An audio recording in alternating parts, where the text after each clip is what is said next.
Hello student, welcome back to my YouTube channel knowledge point PCM. Student, आज का यह video आपके लिए बहुत ज़्यादा इंपॉर्टेंट है, इसलिए आज के इस वीडियो को आप लोग लास्ट तक देखना स्टूडेंट, क्योंकि आज के इस वीडियो में आप सभी को 2023 में होने वाले पेपर का संपूर्ण हल बताया जाएगा। इससे आपको संपूर्ण हल की जानकारी भी हो जाएगा और उसके साथ साथ आपको पेपर का पैटर्न भी पता हो जाएगा कि क्वेश्चन किस आधार पर आपसे पूछा गया था। और देखिए, इस प्रश्न पत्र का कोड जो है 822 DB है, तो आप लोग मिला लीजिएगा। अगर आपके ज़िला में यही पेपर हुआ है तो आपका पूरा का पूरा स्टूडेंट क्वेश्चन का हल आपको पता हो जाएगा। तो देरी नहीं करेंगे स्टूडेंट और इस वीडियो को हम लोग स्टार्ट करते हैं। लेकिन थोड़ा सा मैं आपको एक जानकारी और दे दूं स्टूडेंट, अगर आप लोग ये जो प्रश्न पत्र है इसका हल का PDF लेना चाहते हैं तो वीडियो के लास्ट में आपको स्टूडेंट जो है या बीच में आपको एक पासवर्ड दिया जाएगा। उस पासवर्ड को डाल करके आपको PDF का लिंक डिस्क्रिप्शन में दिया रहेगा, आप वहां से जाकर इसकी PDF को डाउनलोड कर लीजिएगा। लेकिन पहले मत डाउनलोड करना, क्योंकि स्टूडेंट आपको पासवर्ड जो है बीच में कहीं पर दिया जाएगा, आप ध्यान से नोट कर लीजिएगा उसको। और उसके बाद पूरे प्रश्न का हल अच्छे से समझ लीजिएगा, नहीं तो फिर देखिए आप पूरा पाठ भी पढ़ डालिए, आपको कुछ मतलब नहीं निकलेगा। अगर आपको पैटर्न नहीं पता है और प्रश्न किस आधार से पूछा जाता है ये नहीं पता है तो फिर आपके लिए दिक्कत हो सकती है।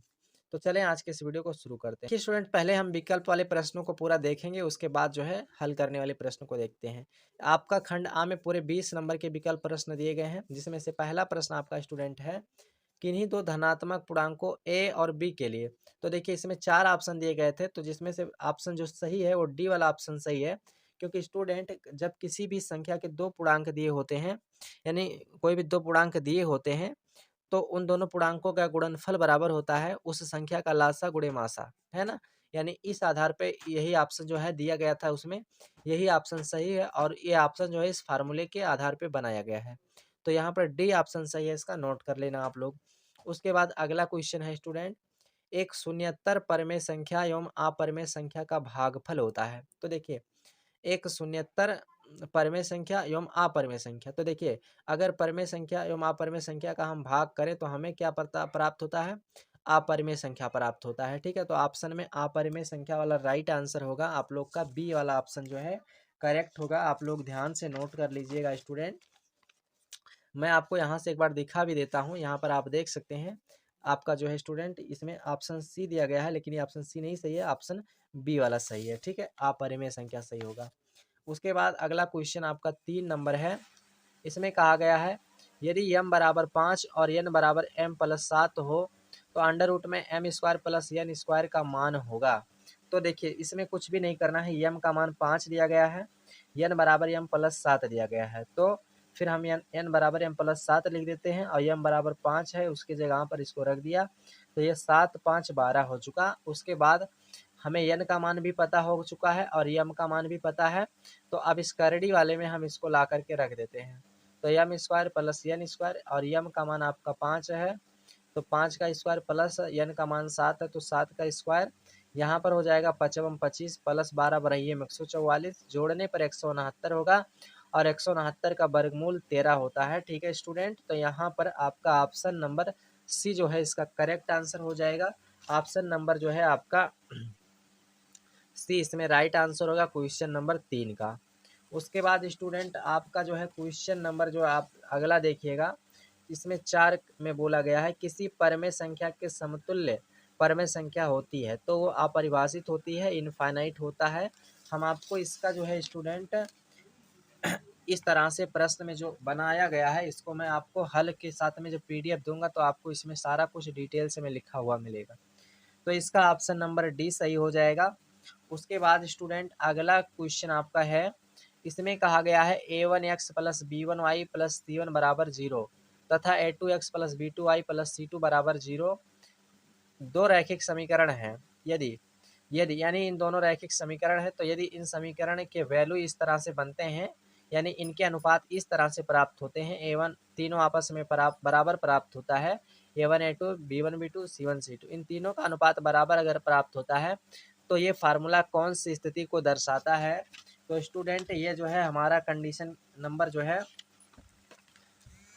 रेखाएं तो इस कंडीशन में रेखाएं जो होती है वो संपाती होती हैं। अगर दोनों समीकरण रैखिक हैं और उनके तीनों वैल्यू आपस में बराबर है तो उनकी जो रेखाएं बनती हैं वो समपाती होती हैं, यानी एक के ऊपर दूसरी भी रेखा होकर जाएगी। ठीक है, तो यहाँ पर आपका ऑप्शन नंबर बी जो है इसका राइट आंसर हो जाएगा। नोट कर लीजिएगा, आपको ये फार्मूला है, इसका रूल जो है आपको पता होना चाहिए। इसके 3 नियम है। ठीक है, इस रैखिक समीकरण के 3 नियम है, ध्यान रखना आप लोग स्टूडेंट। उसके बाद स्टूडेंट अगला क्वेश्चन है आपका, कह रहा है किसी संख्या का 1/3 भाग 21 के बराबर है तो वह संख्या है। देखिए ध्यान दीजिए, एक बार पहले प्रश्न को देख लीजिए, इसमें 4 ऑप्शन दिया गया है। किसी संख्या का 1/3 भाग 21 के बराबर है तो वह संख्या होगी। तो स्टूडेंट 63, देखिए 63 का 1/3 भाग 81 है और बाकी इसमें किसी संख्या का 1/3 भाग नहीं बन रहा है। ये 63 का ही 1/3 भाग 21 प्राप्त होता है, तो यहाँ पर इसका आंसर जो है 63 होगा स्टूडेंट। कैसे, मैं आपको यहाँ पर बता देता हूँ। देखिए 63 का भाग अगर आप 3 में करते हैं तो 21 आता है, तो ये 21 जो प्राप्त हुआ है वो 1/3 भाग है 63 का। ठीक है, तो यहाँ पर स्टूडेंट ऑप्शन नंबर सी जो है इसका करेक्ट आंसर हो जाएगा। उसके बाद अगला क्वेश्चन स्टूडेंट आपका 7वें नंबर प्रश्न में आपसे कहा है, यदि द्विघात समीकरण x² + 2x - p = 0 का एक मूल -2 है तो p का मान ज्ञात कीजिए। यानी स्टूडेंट एक मूल का मतलब ये x का मान दिया गया है, जो मूल कह रहा है ये x का मान है। तो हम लोग क्या करते हैं, इस x के मान को इस समीकरण में रख लेते हैं स्टूडेंट। यहाँ पर रख लिया हूँ। उसके बाद जो है तो 2 गुणे -2 और -p के जगह, देखिए p का मान हमको ज्ञात करना है, -p यहाँ पर रख दिया हूँ। उसके बाद यहाँ पर जहाँ जहाँ x है वहाँ पर मैं 2 रखूँगा, क्योंकि ये मूल जो कह रहा है वो x का मान है। तो -2 का स्क्वायर 4 हो जाएगा, प्लस 2 दूना 4, यानी यहाँ पर इसका जब गुणा करेंगे तो ये भी -4 हो जाएगा। फिर -p, फिर प्लस माइनस का गुणा होगा, माइनस हो जाएगा यहाँ पर स्टूडेंट। फिर प्लस माइनस वाली संख्या कट जाएगी तो यहाँ पर 0 बच गया, तो p बराबर आपका 0 आएगा। तो यहाँ पर ऑप्शन नंबर ये में आपका जो है 0 दिया गया है, तो इसका राइट आंसर जो है आपका स्टूडेंट 0 हो जाता है। उसके बाद अगला क्वेश्चन आपका स्टूडेंट है, कह रहा है 2 त्रिभुज के क्षेत्रफलों का अनुपात उनकी संगत भुजाओं के अनुपात के वर्ग के बराबर हो तो इन त्रिभुज होंगे, यानी ये त्रिभुज कैसे होंगे। तो ये भी स्टूडेंट एक फार्मूला है, यानी एक प्रमेय है, कह सकते हैं क्षेत्रफल का प्रमेय। ठीक है, ये क्षेत्रफल के प्रमेय का नियम है, तो उस स्थिति में समरूप त्रिभुज के लिए लागू होता है। ये प्रमेय जो है समरूप त्रिभुज के लिए लागू होता है। ध्यान दीजिए, ये फार्मूला कैसा होता है, ध्यान दीजिए। अगर 2 समरूप त्रिभुज हैं, जैसे मान लिया जाए एक त्रिभुज ये है, एक त्रिभुज ये है, आकृति भले छोटा बड़ा हो लेकिन अगर देखने में वो एक जैसे समरूप लगते हैं, तो होता क्या है, इसके क्षेत्रफल का अनुपात बटे इसके क्षेत्रफल का अनुपात, यानी दोनों त्रिभुज के क्षेत्रफलों का अनुपात बराबर होता है संगत भुजाओं का अनुपात का स्क्वायर। यानी कि संगत भुजा मतलब अगर ये भुजा लिया जाएगा तो इसकी भुजा बटे, अगर ये भुजा लिया जाएगा तो इसकी भुजा, यानी संगत भुजा, ये भुजा और ये भुजा, चाहे ये भुजा या ये भुजा, या फिर चाहे ये भुजा लिया जाए ये भुजा लिया जाए, संगत भुजा लिया जाएगा तो उनकी भुजाओं के वर्ग का अनुपात के बराबर होता है। ये समरूप त्रिभुज के लिए फार्मूला लागू होता है। ठीक है स्टूडेंट, तो यहाँ पर आपका जो है ऑप्शन नंबर सी जो है इसका करेक्ट आंसर होगा, क्योंकि समरूप ऑप्शन जो दिया गया है वो ऑप्शन नंबर सी में दिया गया है।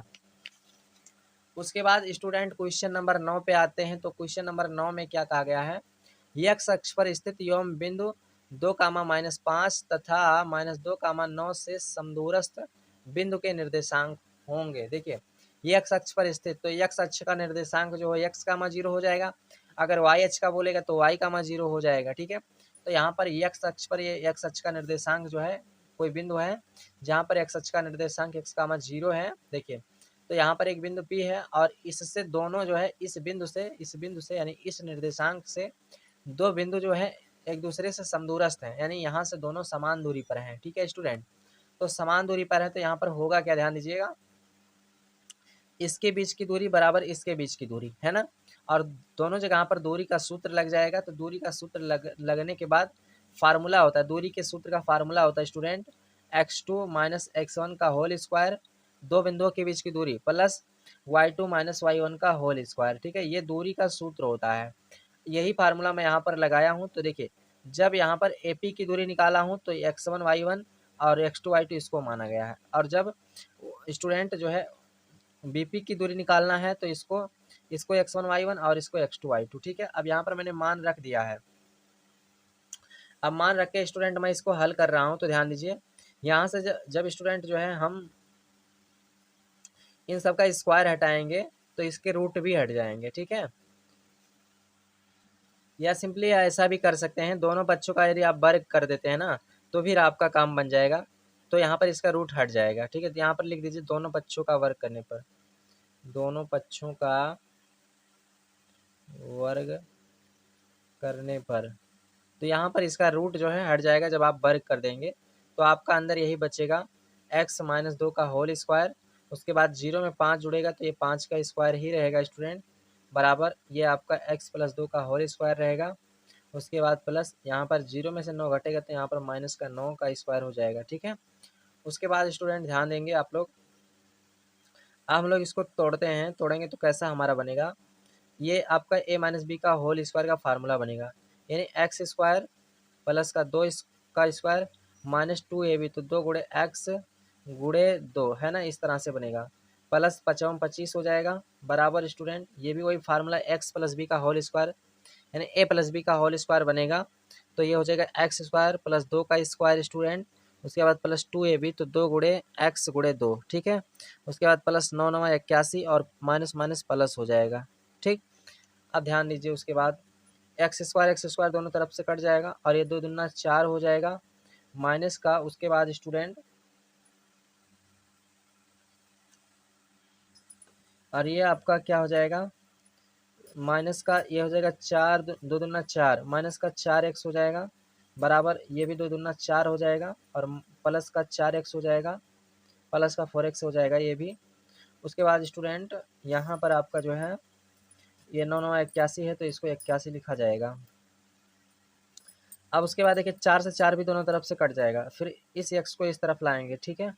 तो यहाँ पर स्टूडेंट ये इधर आएगा तो माइनस का 4x और ये इधर आएगा ये भी माइनस में हो जाएगा और इस तरफ 81 है तो 81 रहने देते हैं। और उसके बाद स्टूडेंट ध्यान दीजिए यहाँ पर हम लोग 25 को छोड़ दे रहे हैं, इसको इस तरफ लेकर आएंगे, ठीक है। तो ये इस तरफ आएगा तो इधर प्लस में इधर जाएगा तो माइनस का 25 हो जाएगा, यानी कि यहाँ पर माइनस का 25 हो जाएगा। अब स्टूडेंट 81 में से अगर आप 25 घटाते हैं और ये आपका माइनस का 8x हो जाएगा और 81 में से अगर आप 25 को घटा देते हैं स्टूडेंट तो आपका जो है 56 निकल के आएगा। कितना निकल के आएगा स्टूडेंट, आपका 56 निकल के आएगा। तो यहाँ पर आप 56 लिख दीजिएगा। उसके बाद स्टूडेंट फिर 8 को इस तरफ ले जाइएगा तो ये इधर गुणे में है, इधर आएगा तो बटे में हो जाएगा, ठीक है। और 8 सते 56 यानी कि यहाँ पर x बराबर आपका माइनस का 7 निकल के आएगा स्टूडेंट। अब ध्यान दीजिए तो यहाँ पर इस बिंदु का जो निर्देशांक होगा स्टूडेंट वो आपका माइनस का 7 कामा 0 होगा। कितना, माइनस का 7 कामा 0 होगा। तो यहाँ पर ऑप्शन में देखेंगे कि कौन सा ऑप्शन सही है स्टूडेंट, तो यहाँ पर आपका ऑप्शन नंबर बी जो है इसका करेक्ट आंसर हो जाएगा, माइनस का 7 कामा 0। जब इस प्रकार से इसको हल किया जाएगा, ठीक है, तो इसी प्रकार से आप इस क्वेश्चन को सॉल्व करेंगे स्टूडेंट। तो चलिए अब हम क्वेश्चन नंबर जो है स्टूडेंट 10 पे चलते हैं। तो क्वेश्चन नंबर 10 जो है इसमें देखिए कहा है कि एक त्रिभुज एबीसी एक समद्विबाहु त्रिभुज है जिसमें जो है AB बराबर AC, AB बराबर AC है। तो कह रहा है कि यहाँ पर स्टूडेंट जो है इसके लिए क्या सही है, क्या लागू हो रहा है। एक बार मैं प्रश्न भी आपको दिखा देता हूँ। देखिए यहाँ पर कह रहा है इसमें कि एक समद्विबाहु त्रिभुज है जिसमें AB बराबर AC है। तो ध्यान दीजिए इसका भी एक नियम होता है कि अगर किसी भी त्रिभुज के दो भुजाएं बराबर होते हैं तो उसके दो कोण भी बराबर होते हैं, उसके पास के दो कोण भी बराबर होते हैं, सामने के कोण भी बराबर होते हैं। जैसे कोण बी और कोण सी, ये भी आमने सामने के कोण भी आपस में बराबर होंगे, तो ये इसका रूल होता है।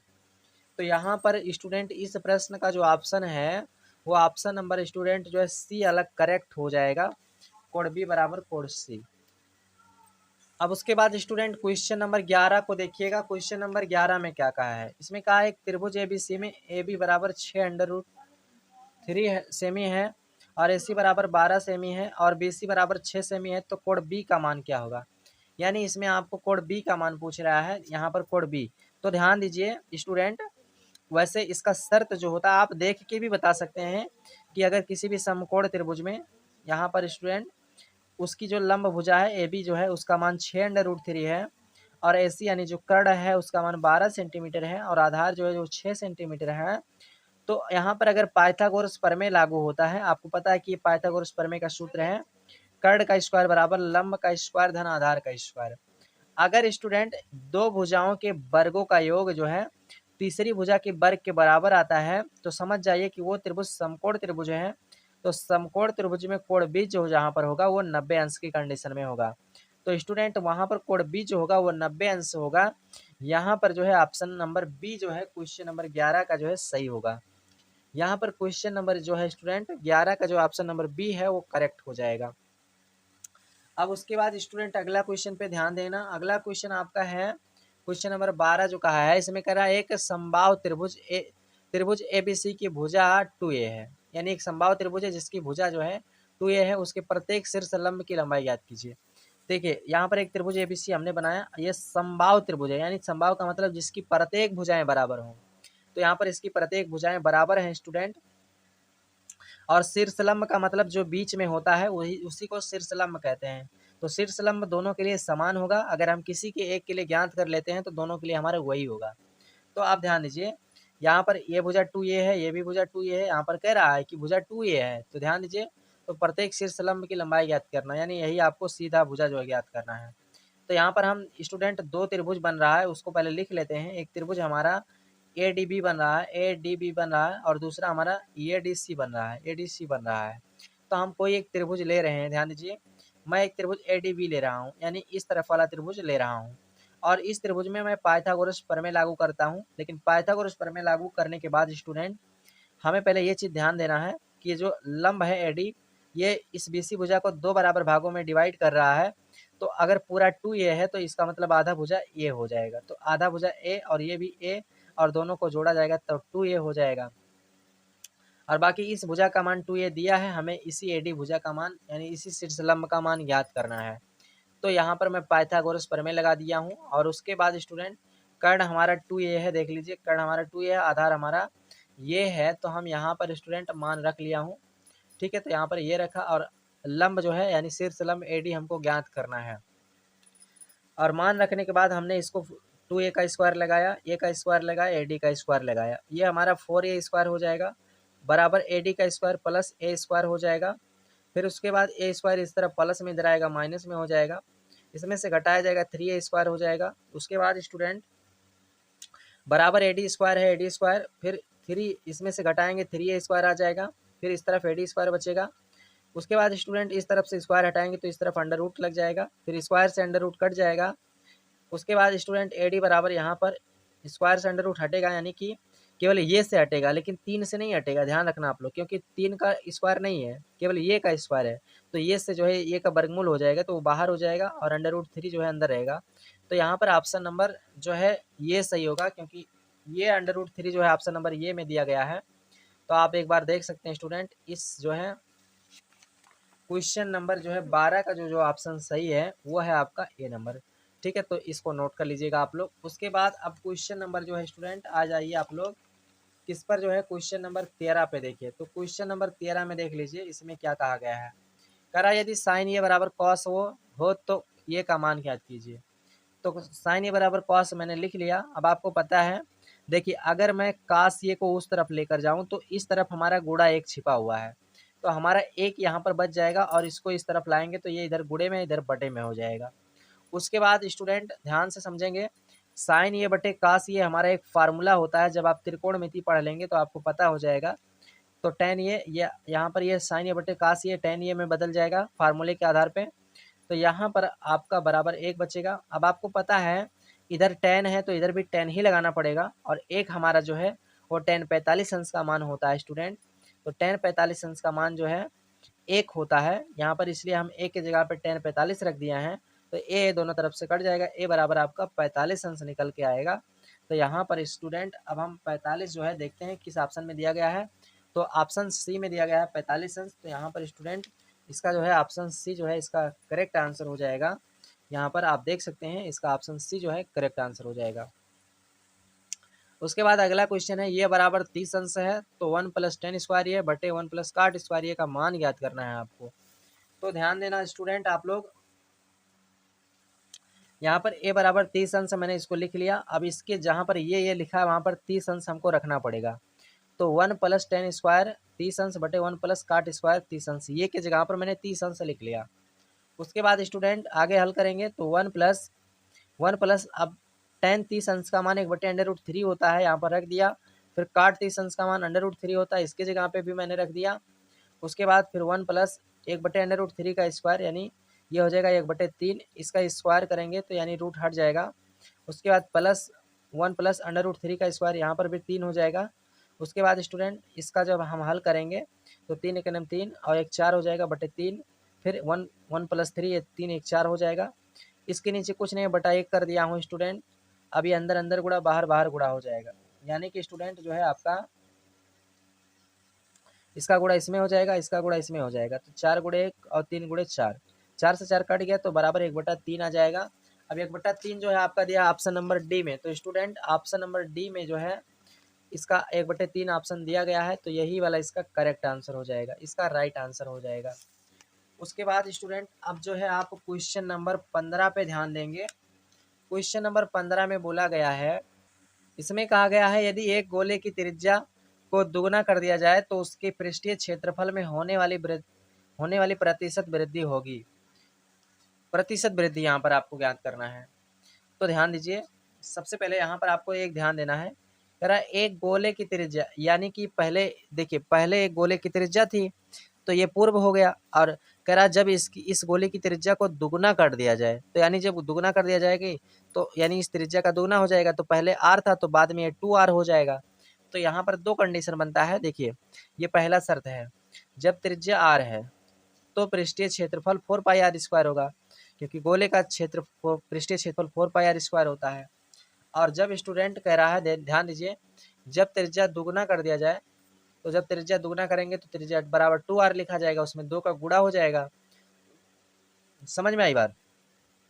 तो यहाँ पर जो क्षेत्रफल का फार्मूला होता है 4πr², यहाँ पर 4πr² और r के जगह पे तब आपको 2r लिखना पड़ेगा, क्योंकि क्षेत्रफल जो है निकालना पड़ेगा, दोबारा से अलग से निकालना पड़ेगा। तो यहाँ पर अब हम r की जगह पे 2r रखेंगे, ठीक।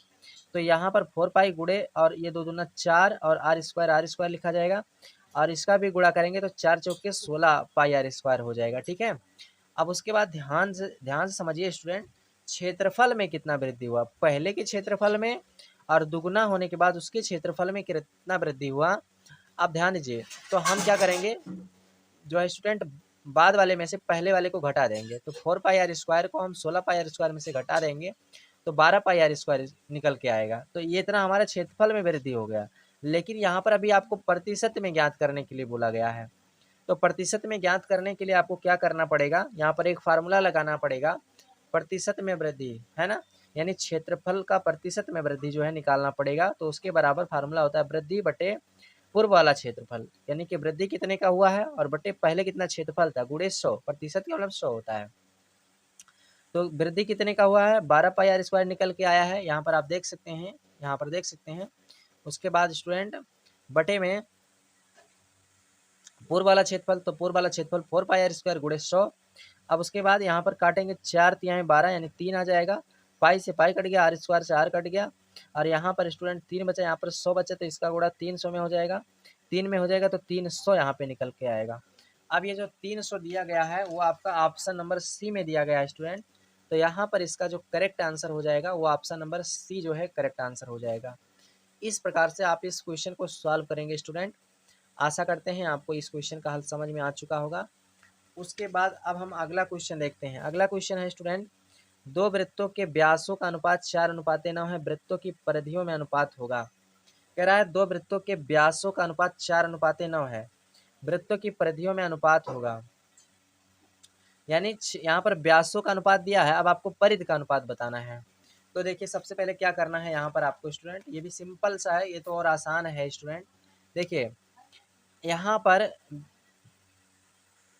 दो वृत्तों के व्यासों का अनुपात, तो ठीक है, देखिए 2r बटे 2r, ध्यान दीजिए, बराबर, यानी कि यहाँ पर ये जो व्यास है, व्यास देखिए कैसे मैं बता दूं, चाहे आप व्यास लिखो चाहे 2 गुणे त्रिज्या लिखो तो बराबर व्यास ही होता है। अगर त्रिज्या में 2 से गुणा कर दें तो व्यास के बराबर होता है, तो दोनों का व्यास बटे व्यासों का अनुपात यहाँ पर दिया है 4:9, तो यानी 4/9, ठीक है। तो अनुपात को मैंने बटे में लिखा, अनुपात का मतलब बटा होता भी है। फिर 2 से 2 इधर कट गया, और r बटे स्मॉल r बटे कैपिटल R बराबर 4/9। और यहाँ पर स्टूडेंट अब ध्यान दीजिएगा, तो यहाँ पर हमें त्रिज्याओं का अनुपात पता चल गया। अब उसके बाद हम क्या करेंगे, परिध जो होता है, वृत्त का परिध होता है 2πr, तो 2πr बटे 2πr बराबर 4/9। ठीक है, 2π से 2π कट गया, तो स्मॉल आर बटे कैपिटल आर बराबर 4/9। ठीक है, अनुपात में बदलेंगे, यानी स्मॉल आर अनुपाते कैपिटल आर बराबर 4/9, यानी यहाँ पर उसका भी वही मान निकल के आएगा जो त्रिज्याओं का अनुपात दिया गया था। तो यहाँ पर ये कौन सा ऑप्शन में दिया गया, ऑप्शन नंबर बी में दिया गया है। तो इसका ऑप्शन नंबर बी जो है एग्जैक्ट आंसर हो जाएगा, करेक्ट आंसर हो जाएगा। 4/9 जो है इसका राइट आंसर होगा। अब उसके बाद स्टूडेंट आप लोग क्वेश्चन नंबर 17 पे ध्यान दीजिएगा। क्वेश्चन नंबर 17 में क्या कहा गया है, इसमें स्टूडेंट पहले एक बार मैं आपको दिखा देता हूँ यहाँ पे प्रश्न। इसमें कह रहा है निम्नलिखित सारणी का माध्य ज्ञात कीजिए। तो माध्य कैसे ज्ञात करोगे, ध्यान दीजिएगा। तो माध्य ऐसे ज्ञात किया जाता है, खैर ये वाले चैप्टर का वीडियो हमारे चैनल पर पूरा उपलब्ध है, आप जाकर देख सकते हैं स्टूडेंट, कोई दिक्कत नहीं है। ध्यान दीजिए, यहाँ पर स्टूडेंट माध्य कैसे निकाला जाता है, पहले जो मान दिया होता है उसको इस तरह से लिखा जाता है। ये वर्ग अंतराल वाला वैल्यू है और ये आपका बारंबारता वाला वैल्यू है। फिर इसका मध्यमान निकाला जाएगा। मध्यमान किसका निकाला जाएगा, इस वर्ग अंतराल वाले का। ठीक है, मध्यमान निकालने के लिए क्या किया जाता है, ये दोनों जो दिया होता है इसको जोड़ करके 2 से भाग करना पड़ता है।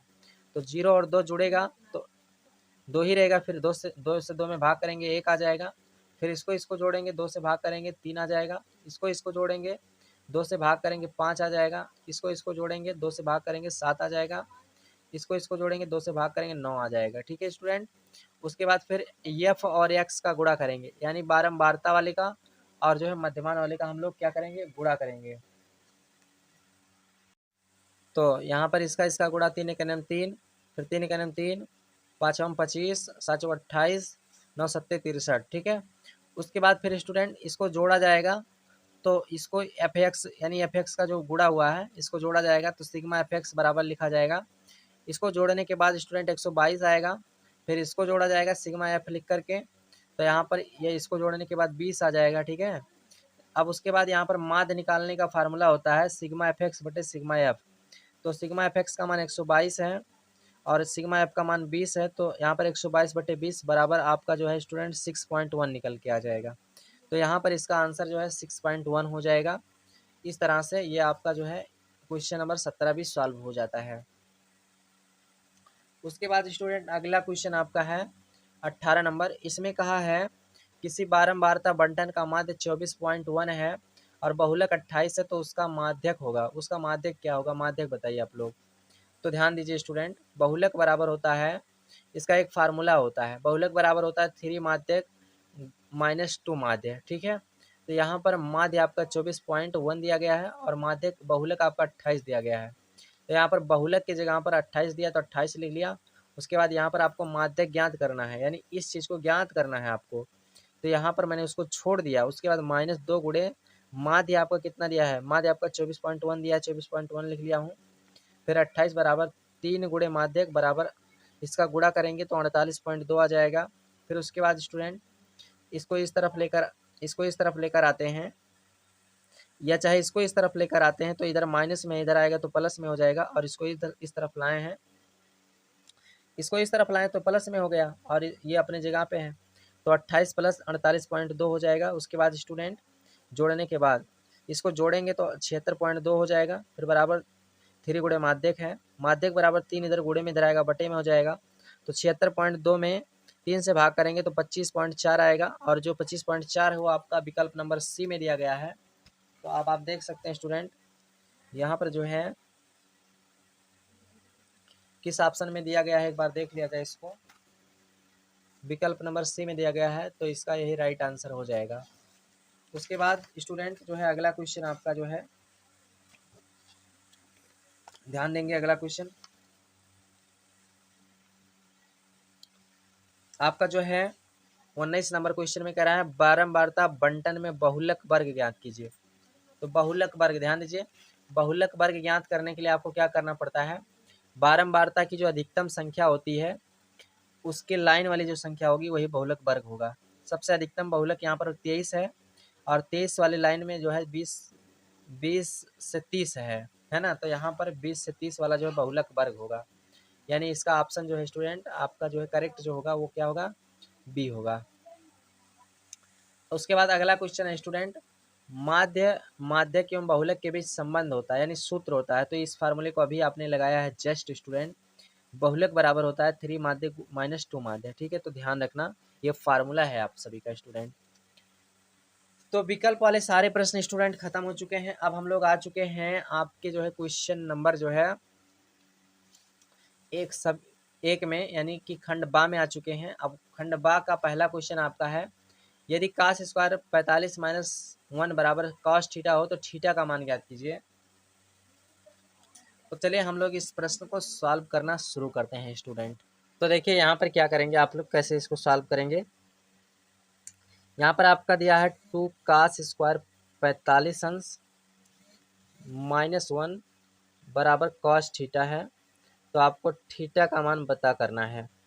तो देखिए यहाँ पर हो जाएगा 2 कास स्क्वायर 45 अंश का मान, ध्यान दीजिए स्टूडेंट, यहाँ पर इस तरह से नहीं लिखेंगे। 2 गुणे कास 45 अंश का मान होता है 1/√2। तो यहाँ पर 1/√2 रख देंगे और स्क्वायर है तो स्क्वायर लिखेंगे। फिर -1 है -1 बराबर कॉस थीटा है तो कॉस थीटा लिखना पड़ेगा। उसके बाद स्टूडेंट यहाँ पर हो जाएगा 2 गुणे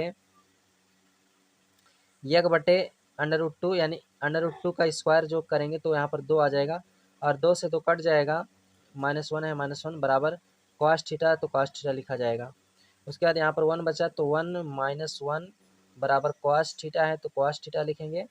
यहाँ पर इसको घटाएंगे तो 0 हो जाएगा बराबर कॉस थीटा है तो कॉस थीटा लिखा जाएगा स्टूडेंट। ठीक है, अब यहाँ पर जीरो के जगह पर ध्यान दीजिए, जीरो के जगह पे आप क्या लिख सकते हैं, इस तरफ कॉस थीटा है तो इस तरफ कास की जो है वैल्यू रखा जाएगा। तो जीरो जो है वो कास जो है स्टूडेंट 90 अंश का मान होता है। कास 90 अंश का मान जीरो होता है। तो यहाँ पर जीरो के जगह पे मैं कास 90 अंश लिख सकता हूँ बराबर कॉस थीटा है तो कॉस थीटा। कास कास दोनों तरफ से कट जाएगा तो यहाँ पर स्टूडेंट थीटा बराबर जो आएगा वो आपका 90 अंश निकल के आएगा। तो यह इस प्रश्न का हल हो जाएगा। उसके बाद अगला क्वेश्चन स्टूडेंट इसमें कह रहा है, दो क्रमागत धनात्मक पूर्णांक ज्ञात कीजिए जिनके वर्गों का योग 365 है। तो देखिए कैसे इस प्रश्न को हल करोगे। कह रहा है दो क्रमागत धनात्मक पूर्णांक। तो मान लिया जाए, माना अगर पहला पूर्णांक स्टूडेंट, पहला पूर्णांक की बात करें हम, तो अगर पहला पूर्णांक हमारा x है, ठीक, x है, तो दूसरा पूर्णांक क्या होगा, तो दूसरा पूर्णांक स्टूडेंट, तो दूसरा पूर्णांक x+1 होगा। इसी प्रकार तीसरा पूर्णांक x+2 होगा। ऐसे मतलब क्रम से बनेगा। अब प्रश्नानुसार हम लोग काम करेंगे यहाँ पर, प्रश्नानुसार। तो प्रश्नानुसार कह रहा है इनके वर्गों का योग, यानी इनके वर्गों का योग यानी x का स्क्वायर प्लस x+1 का स्क्वायर, ये इनके वर्गों का योग हो गया बराबर स्टूडेंट, वर्गों का योग 365 है तो 365 आगे हम लिख देते हैं। ठीक है, उसके बाद अब हल करते हैं। तो एक्स स्क्वायर प्लस ये प्लस बी का होल स्क्वायर है तो यहाँ पर हो जाएगा एक्स स्क्वायर प्लस का 1 का स्क्वायर प्लस 2ab यानी 2 गुणे एक्स गुणे 1 है ना, बराबर 365 है, 365 लिखा जाएगा। एक्स स्क्वायर आपका 2x स्क्वायर हो जाएगा। समझ रहे हैं बात को। तो यहाँ पर 2x स्क्वायर, उसके बाद स्टूडेंट प्लस का ये 1 को अभी हम लास्ट में ले जाएंगे और इसका गुणा करके 2x लिखेंगे, प्लस का 1 इस तरफ 1 का स्क्वायर बराबर 365 है, 365 लिखा जाएगा। फिर इसको इस तरफ लाएंगे तो यहाँ पर हो जाएगा 2x स्क्वायर प्लस का 2x, उसके बाद प्लस का 1 माइनस का 365 बराबर 0 बनेगा। उसके बाद यहाँ पर हो जाएगा 2x स्क्वायर प्लस का 2x माइनस के 365 में से एक घटाएंगे तो माइनस का 364 हो जाएगा, बराबर में 0 है तो 0 लिखा जाएगा। तो ये बात आपका बन चुका है स्टूडेंट समीकरण। अब इस समीकरण का गुणनखंड कर दिया जाए तो हमारा मान निकल जाएगा। इससे पहले क्या करेंगे, इसमें 2 से भाग कर दीजिए, 2x square plus 2x minus का 364 बराबर 0। तो यहाँ पर भी 2 से भाग करेंगे, यहाँ पे भी 2 से भाग करेंगे, यहाँ पे भी 2 से 2 कट जाएगा, ये 2 से 2 कट जाएगा, ये कटेगा तो यहाँ पर 182 आ जाएगा। तो यहाँ पर आपका आएगा एक्स स्क्वायर प्लस का यक्स, उसके बाद माइनस का 182 बराबर 0। अब अगर हम इसका गुणनखंड करते हैं तो कैसे गुणनखंड करेंगे, ध्यान दीजिएगा, ध्यान। अगर हम 14 का गुणा 13 में करते हैं तो 182 आ जाएगा और 14 में से 13 को घटाएंगे तो एक यक्स यहाँ पर आ जाएगा। तो इस प्रकार इसका गुणनखंड यहाँ पर बना लिया जाए स्टूडेंट। यहाँ पर हो जाएगा एक्स स्क्वायर, उसके बाद प्लस का 14x, ठीक, माइनस का 13x, उसके बाद में माइनस का 182 बराबर 0 है तो 0। उसके बाद स्टूडेंट ध्यान दीजिए, यहाँ से x कॉमन करेंगे तो x प्लस का 14 अगले ब्रैकेट में आ जाएगा, और उसके बाद माइनस का 13 यहाँ पर कॉमन करेंगे तो x प्लस 14 यहाँ पर भी आपका इस ब्रैकेट में हो जाएगा, बराबर 0 लगाएंगे। उसके बाद x माइनस 13 आपका एक इस ब्रैकेट में आ जाएगा, और x प्लस 14 आपका इस ब्रैकेट में आ जाएगा, बराबर 0। फिर उसके बाद स्टूडेंट ध्यान दीजिएगा, x माइनस 13 बराबर 0 हल करेंगे तो यहाँ पर x बराबर आपका प्लस 13 आ जाएगा, ठीक है। उसके बाद स्टूडेंट x प्लस 14 बराबर 0 हल करेंगे तो यहाँ पर x बराबर आपका माइनस का 14 आ जाएगा। इस तरह से ये निकल के आएगा। अब आपका देखिए पहला पूर्णांक तो आपका प्लस का 13 हो गया, यानी x बराबर माना गया था, लेकिन दूसरा पूर्णांक जो है आपका, दूसरा पूर्णांक आपका हो जाएगा क्या है, x प्लस 1। तो x प्लस 1 और x का मान कितना है, प्लस 13। ये माइनस वाला जो है अमान्य हो जाता है, ठीक। तो यहाँ पर x का मान प्लस का 13 और प्लस का 1 बराबर यहाँ पर आपका 14 निकल के आएगा। तो ये आपका स्टूडेंट जो है आंसर हो जाएगा क्वेश्चन नंबर आपके जो है पहले के बी का, ठीक है। नोट कर लीजिए इस तरह से आप लोग स्टूडेंट इस क्वेश्चन को। उसके बाद आ जाइए क्वेश्चन नंबर स्टूडेंट जो है आप जो है पहले के सी पर। तो देखिए अगला प्रश्न आपका, इसमें क्या है, बिंदुओं x कामा वाई, बिंदु 3 कामा 6 और -3 कामा 4 से समदूरस्थ हैं, तो x और y में संबंध ज्ञात करना है। तो देखिए ध्यान से समझिए, पहले जैसा कहा है प्रश्न के अनुसार एक हम वो बना देते हैं ग्राफ। देखिए ये कोई एक रेखाखंड मान लो ए बी है, और यहाँ से स्टूडेंट ये दोनों जो है समदूरस्थ हैं। समदूरस्थ है मतलब यहाँ से समदूरस्थ हैं दोनों, यानी अगर x कामा वाई यहाँ पर है तो आपका जो है -3 कामा 4 जो है 3 कामा 6 यहाँ पे हो जाएगा, और माइनस का 3 कामा 4 जो है वो यहाँ पे हो जाएगा। अब हमें एक्स वाई में संबंध ज्ञात करना है, तो कैसे हम लोग ज्ञात करेंगे, तो यहाँ पर हम लोग दूरी का फार्मूला लगाएंगे, ठीक है। तो स्टूडेंट दो बिंदुओं के बीच की दूरी का सूत्र होता है, इसको भी एक बिंदु मान लीजिए P, है ना। यानी कि AP की भी दूरी निकालना पड़ेगा आपको, और उसके बाद PB की भी दूरी निकालना पड़ेगा। तो स्टूडेंट ध्यान दीजिए, चाहे आप PA बराबर स्टूडेंट कह सकते हैं PB, PA बराबर PB, यानी यही दोनों दूरी आप निकालेंगे। तो दूरी का सूत्र होता है स्टूडेंट अंडर रूट में x2 माइनस x1 का होल स्क्वायर, है ना, उसके बाद प्लस y2 माइनस y1 का होल स्क्वायर होता है। उसके बाद बराबर में स्टूडेंट अंडर रूट में x2 माइनस x1 का होल स्क्वायर, और प्लस में y2 माइनस y1 का होल स्क्वायर होता है। ये दूरी का सूत्र होता है स्टूडेंट। अब इसमें हम लोग मान ला करके रख देते हैं, इसमें मान जो है हम लाकर पुटअप कर देते हैं। तो ध्यान दीजिएगा स्टूडेंट, ये जो है आपका x1 y1 हो जाएगा, और ये आपका x2 y2 हो जाएगा। इसी प्रकार ये भी x2 y2 हो जाएगा। क्यों, अभी मैं आगे आपको समझाऊंगा इसका मतलब, क्योंकि यहाँ पर x1 y1 ये दोनों जोड़ा बनेगा, और x1 y2 ये दोनों जोड़ा बनेगा। तो जब PA वाले फार्मूले के लिए मान रखेंगे तो इस वाले में रखेंगे, और PB वाले के लिए मान रखेंगे तो इसमें रखेंगे, ठीक है। तो ध्यान दीजिए, अब P और ये से मान हमको उठा के रखना है। तो ये x1 है, तो x1 के ध्यान दीजिए, यहाँ पर पहले x2 है, तो x2 का मान यहाँ से रखेंगे, 3 है तो यहाँ पर 3 रखेंगे। उसके बाद माइनस का x1 का मान कितना है, तो स्टूडेंट x1 का मान आपका x है, तो यहाँ पर x लिखा जाएगा, इसका स्क्वायर लगा दीजिए, प्लस उसके बाद स्टूडेंट y2 का मान कितना है, तो y2 का मान 6 है, यहाँ पर 6 रख दीजिए, माइनस उसके बाद स्टूडेंट y1 का मान कितना है, तो y1 का मान y है, तो यहाँ पर y रख दीजिएगा, बराबर में फिर इस तरफ ला के रखिएगा। तो x2 का मान अब PB से रखिएगा, P और B से रखिएगा। तो x2 का मान स्टूडेंट कितना है, x2 का मान माइनस का 3 है, यहाँ पर माइनस का 3, उसके बाद माइनस का x1 का मान कितना है, x1 का मान x है, तो यहाँ पर x रख दीजिएगा। उसके बाद स्टूडेंट प्लस y2 का मान कितना है, तो y2 का मान 4 है, तो यहाँ पर 4, माइनस उसके बाद स्टूडेंट y1 का मान कितना है, तो y1 का मान स्टूडेंट y है, तो यहाँ पर y रख दीजिएगा। अब इसको सॉल्व कर लीजिए। तो यहाँ पर ये फार्मूला है आपका a माइनस बी का होल स्क्वायर, है ना, तो फार्मूले में हम इसको तोड़ देते हैं, या उससे पहले स्टूडेंट क्या करेंगे, दोनों पक्षों का वर्ग करके इसका रूट हटा देते हैं। तो यहाँ पर लिख देते हैं दोनों पक्षों का वर्ग करने पर, तो देखिए वर्ग जब आप करेंगे तो इसका रूट हट जाएगा, तो यहाँ पर बचेगा 3 माइनस एक्स का होल स्क्वायर प्लस का 6 माइनस वाई का होल स्क्वायर बराबर में माइनस का 3 माइनस का एक्स का होल स्क्वायर प्लस का 4 माइनस वाई का होल स्क्वायर। ठीक, ये आपका यहाँ पर बनेगा। अब इसको तोड़ते हैं तो ये 3 का स्क्वायर यानी ए माइनस बी का होल स्क्वायर, तो ये हो जाएगा 3 का स्क्वायर माइनस एक्स का स्क्वायर, एक मिनट, प्लस एक्स का स्क्वायर माइनस 2ab, तो यानी 2 गुणे 3 गुणे एक्स है ना, प्लस उसके बाद यहाँ पे तोड़ेंगे तो 6 चौक 36 यानी 6 का स्क्वायर प्लस उसके बाद वाई का स्क्वायर, तो वाई का स्क्वायर हो जाएगा। अब उसके बाद माइनस का 2ab, तो 2 गुणे ये की जगह पर 6 और वाई की जगह पे वाई है, यानी बी की जगह पे वाई है। ये पहले वाले के लिए, इसके लिए हो गया। अब इसके लिए तोड़ करके हम यहाँ पर लिखते हैं। ठीक है स्टूडेंट, यहाँ पर बराबर लगा देंगे। ये हो जाएगा माइनस 3 का स्क्वायर, उसके बाद प्लस में एक्स का स्क्वायर हो जाएगा।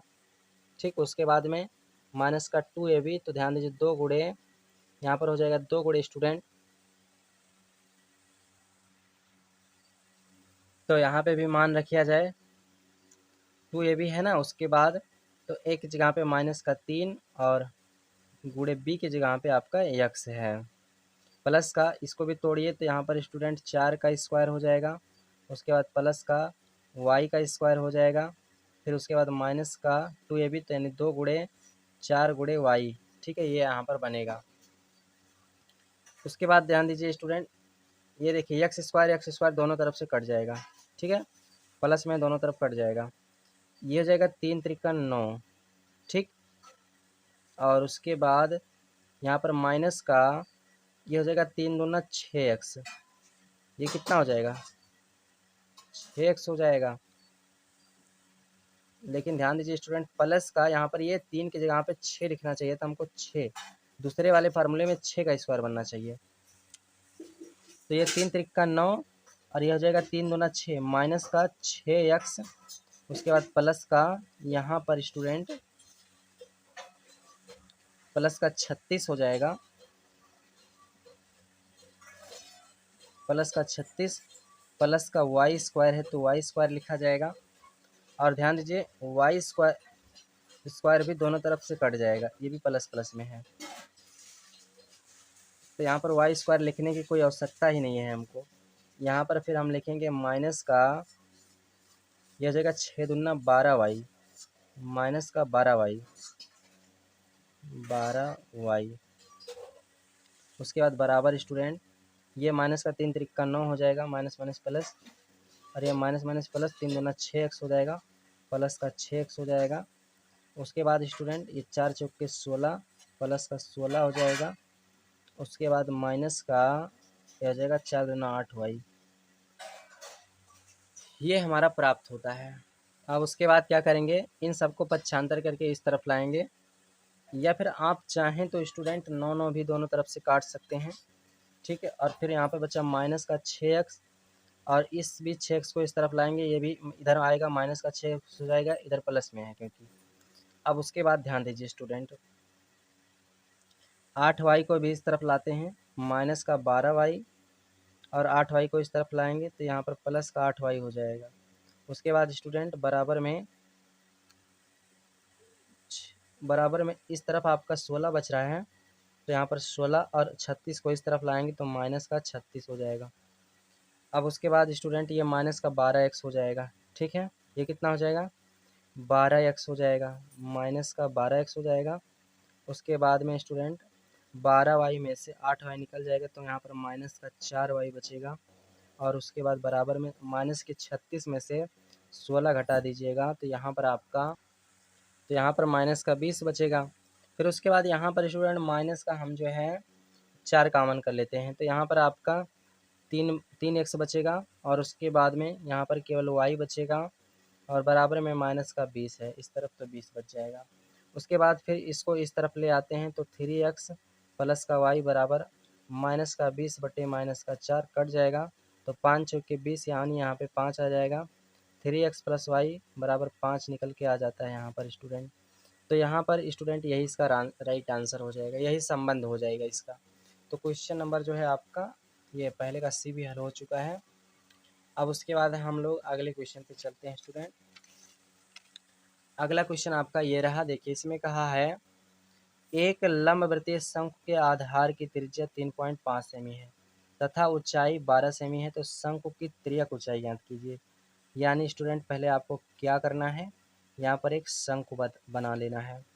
ये आपका एक शंकु है, ठीक है स्टूडेंट, ये आपका एक शंकु है।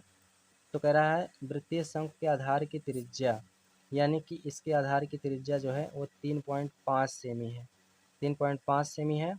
और उसके बाद कह रहा है स्टूडेंट तथा ऊंचाई 12 सेमी है, तो तिर्यक ऊंचाई आपको ज्ञात करना है। इसकी ऊंचाई जो है ये आपका जो है 12 सेंटीमीटर है।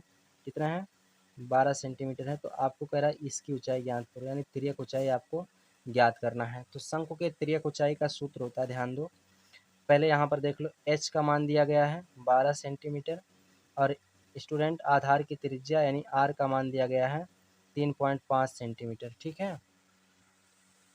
तो स्टूडेंट इसकी तिर्यक ऊंचाई का सूत्र होता है यल बराबर अंडर रूट में H square plus R square, ठीक है। तो एल बराबर स्टूडेंट आपका जो है अंडर रूट में एच का मान दिया है 12, तो 12 का स्क्वायर, उसके बाद प्लस आर का मान स्टूडेंट इसका स्क्वायर करो, आर का मान 3.5 है, तो 3.5 का स्क्वायर हो जाएगा। तो एल बराबर स्टूडेंट आपका 12 बरहियम 144 प्लस का 3.5 का जो है स्क्वायर निकालेंगे तो 12.25 होगा, 12.5 होगा, यानी 25 होगा। तो एल बराबर इसको 125 प्लस इसको जोड़ लिया जाए, तो स्टूडेंट ये आपका 156.25 हो जाएगा, 156.25। उसके बाद एल बराबर 156.25 का वर्गमूल निकालेंगे तो 12.5 हो जाएगा, ठीक है स्टूडेंट। तो ये इसका आंसर हो जाए, तो ये इसका स्टूडेंट सेंटीमीटर में आंसर हो जाएगा। तो यहाँ पर आप क्वेश्चन नंबर डी देख लीजिएगा। उसके बाद ई नंबर जो है देखिए इसमें कहा है दो बिंदुओं ए कामा बी और माइनस ए कामा माइनस बी के बीच की दूरी ज्ञात कीजिए। तो इसकी दूरी कैसे ज्ञात करेंगे, ध्यान दीजिए, ये कोई एक बिंदु ए कामा बी है और ये कोई बिंदु माइनस का ए कामा माइनस का बी है, इनके बीच की दूरी निकालना है। तो दो बिंदुओं के बीच की दूरी का सूत्र होता है, दूरी का सूत्र होता है स्टूडेंट अंडर रूट में x2 माइनस x1 का whole square plus y2 minus y1 का होल स्क्वायर होता है। तो ये x1 y1 होता है और ये x2 y2 होता है। अब इसमें मान ला करके रखा जाएगा स्टूडेंट। तो आपका देखिए ध्यान दीजिए x2 का मान आपका a है, माइनस का a है, तो माइनस का ये, उसके बाद फिर माइनस x1 का मान स्टूडेंट आपका ये है, तो यहाँ पर इसका स्क्वायर हो जाएगा, ठीक। उसके बाद यहाँ पर ये स्टूडेंट x1 का मान कितना, देखिए x1 का मान ये है और x2 का मान माइनस ये है, तो माइनस ये हो जाएगा प्लस का। उसके बाद स्टूडेंट y2 का मान कितना है, y2 का मान आपका माइनस का b है, तो माइनस का b हो जाएगा। उसके बाद स्टूडेंट फिर रूट क्यों लगा रहे हैं, उसके माइनस का b, उसके बाद माइनस का y1 का मान स्टूडेंट माइनस का प्लस का b है, यहाँ पर स्टूडेंट रखा जाएगा b और स्क्वायर हो जाएगा क्योंकि फार्मूले में माइनस है। तो अब क्या हो जाएगा, ये माइनस माइनस ये माइनस का 2 ये हो जाएगा, इसका स्क्वायर प्लस का -2 भी हो जाएगा और इसका स्क्वायर। उसके बाद स्टूडेंट अंडर रूट में इसका स्क्वायर 4 ये स्क्वायर हो जाएगा, ठीक, प्लस इसका भी मतलब 4b स्क्वायर हो जाएगा। उसके बाद स्टूडेंट अंडर रूट में ये 4 कॉमन हो जाएगा, तो अंडर रूट में a square plus b square बचेगा, यही आपका यहाँ पर बचेगा। उसके बाद 4 का वर्गमूल 2 हो जाएगा, यहाँ पर 2 अंडर रूट में ये स्क्वायर प्लस b स्क्वायर, इसका आंसर हो जाएगा। तो इस तरह से इस क्वेश्चन को सॉल्व किया जाएगा स्टूडेंट। आपका क्वेश्चन नंबर ई जो है सॉल्व हो चुका है। उसके बाद स्टूडेंट आपका अगला क्वेश्चन है निम्न सारणी से माध्य ज्ञात कीजिए। यानी कि एक बार पहले प्रश्न दिखा देता हूँ, उसके बाद मैं आपको माध्य निकाल के दिखाऊंगा स्टूडेंट, ठीक है। पहले यहाँ पर इसको सॉल्व करना ज़रूरी है, नहीं तो फिर आप नहीं समझ पाएंगे बाद में। क्वेश्चन नंबर ई है जो है,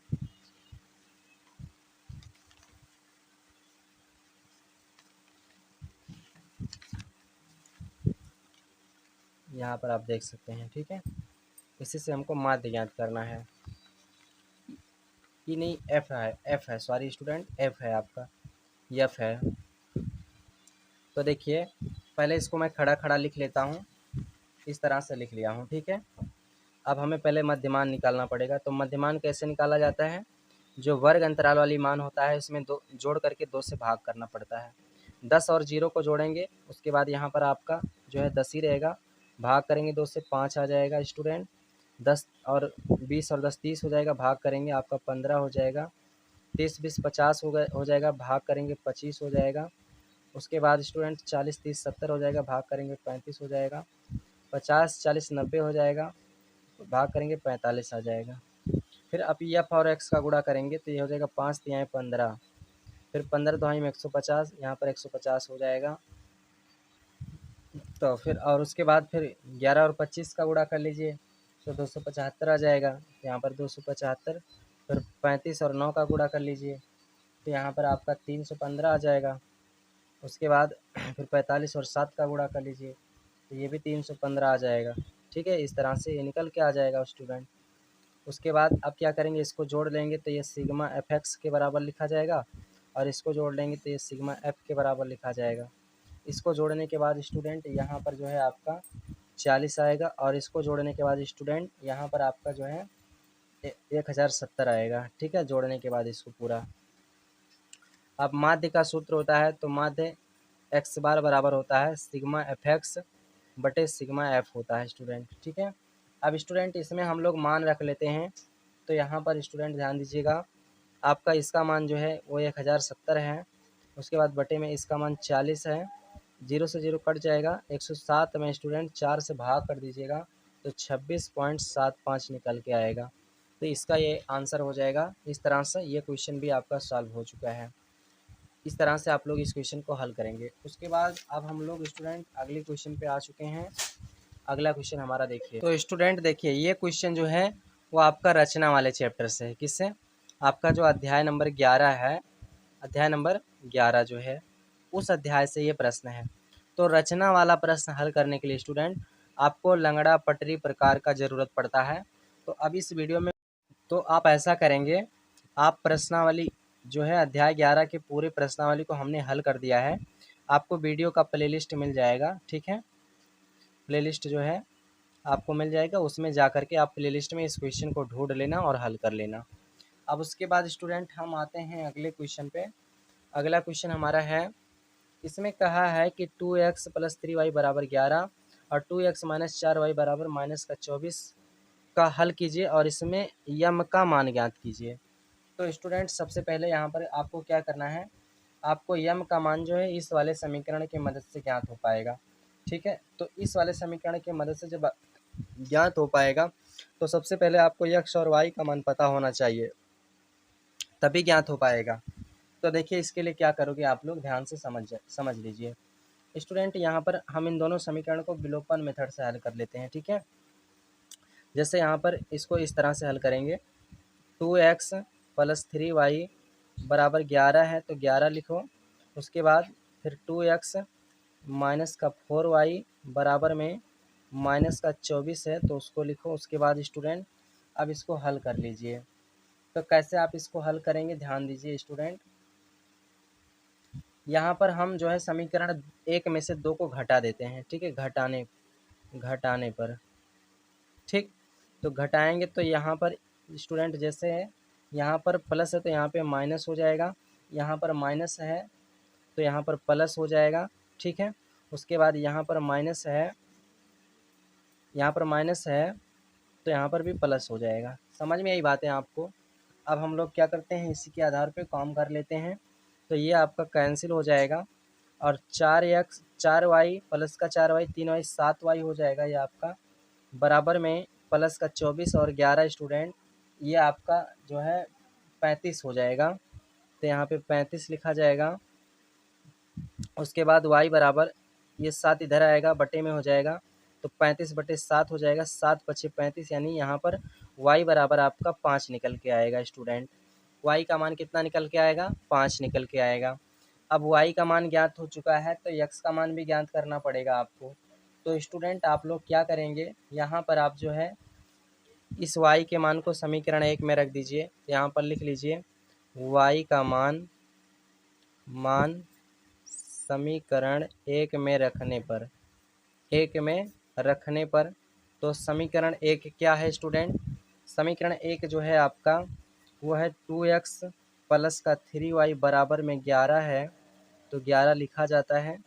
अब यहाँ पर मान ला करके रखते हैं, तो 2x प्लस का 3 गुणे y का मान 5 है बराबर 11 है, तो 11। अब उसके बाद स्टूडेंट 2x प्लस का 5 तिहाई 15 बराबर में 11 है, तो 11 लिखा जाएगा।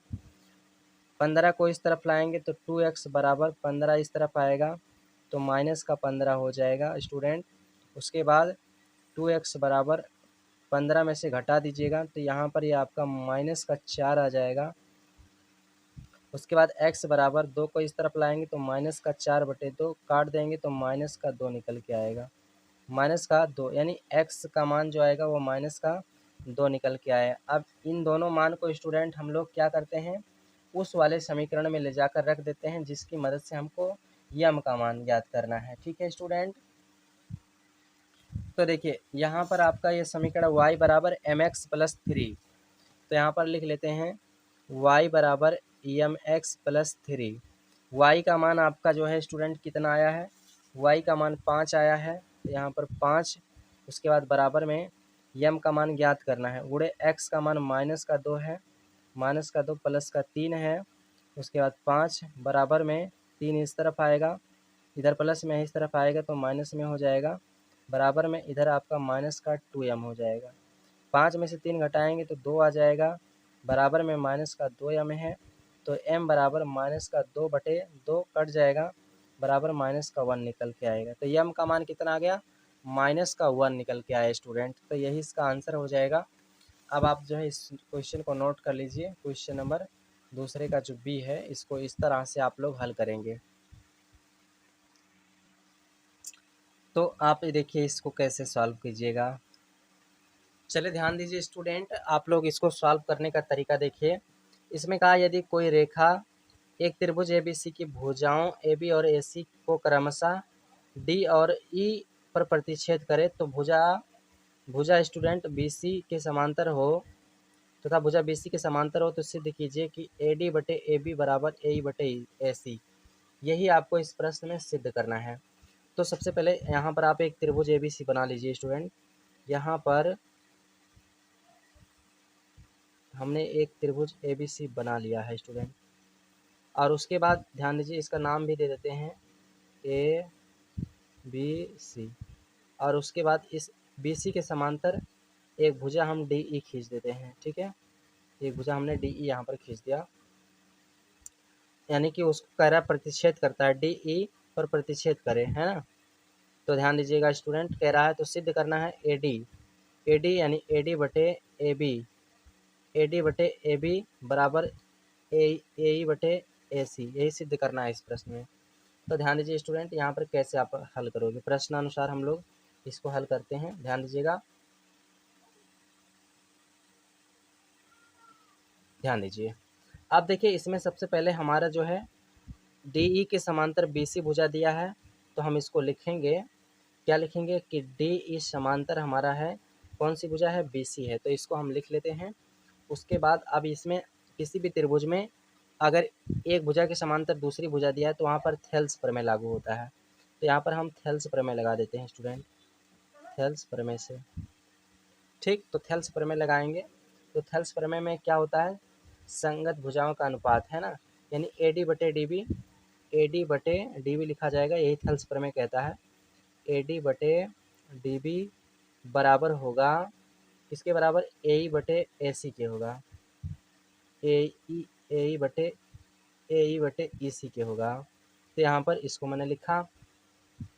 अब उसके बाद स्टूडेंट हम लोग इसका व्युत्क्रम कर देते हैं, व्युत्क्रम लेने पर।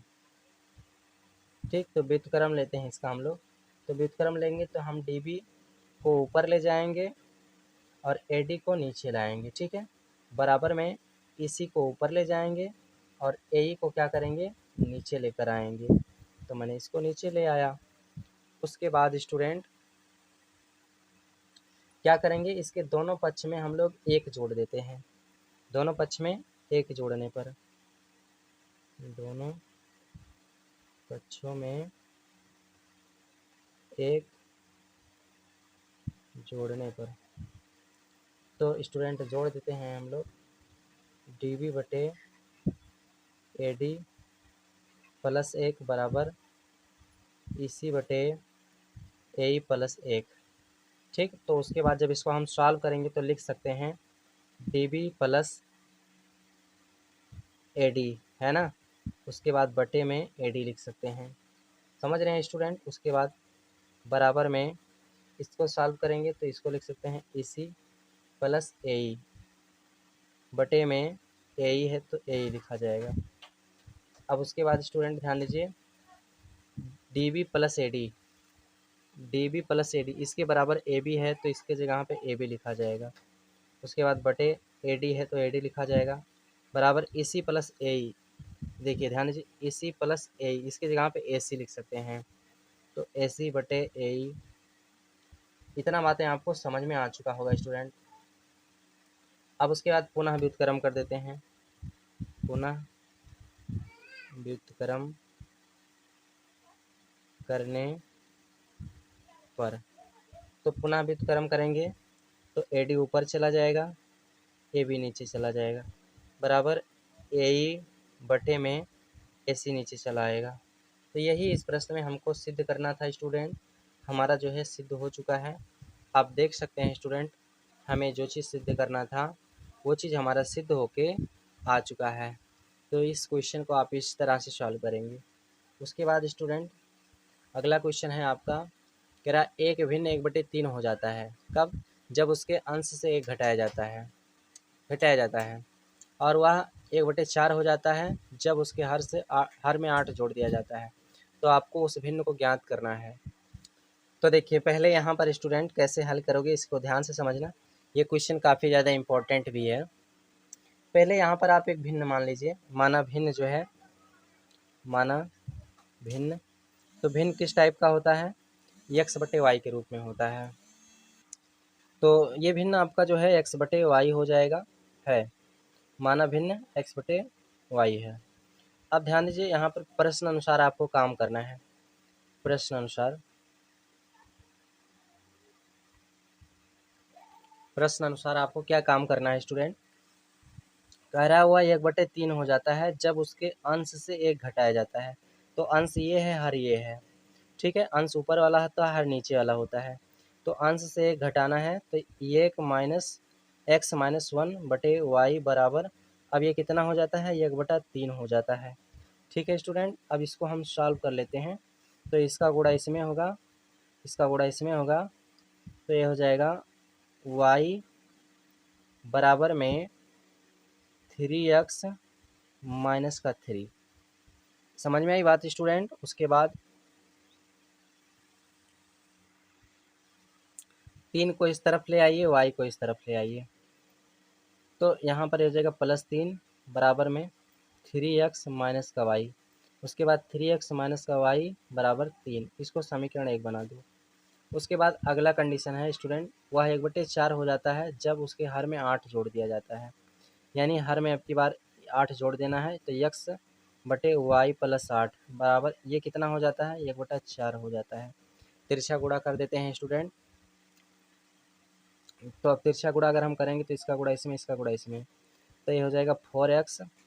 उसके बाद बराबर में ये हो जाएगा y प्लस 8, y को इस तरफ लाएंगे तो 4x माइनस वाई बराबर 8 हो जाएगा।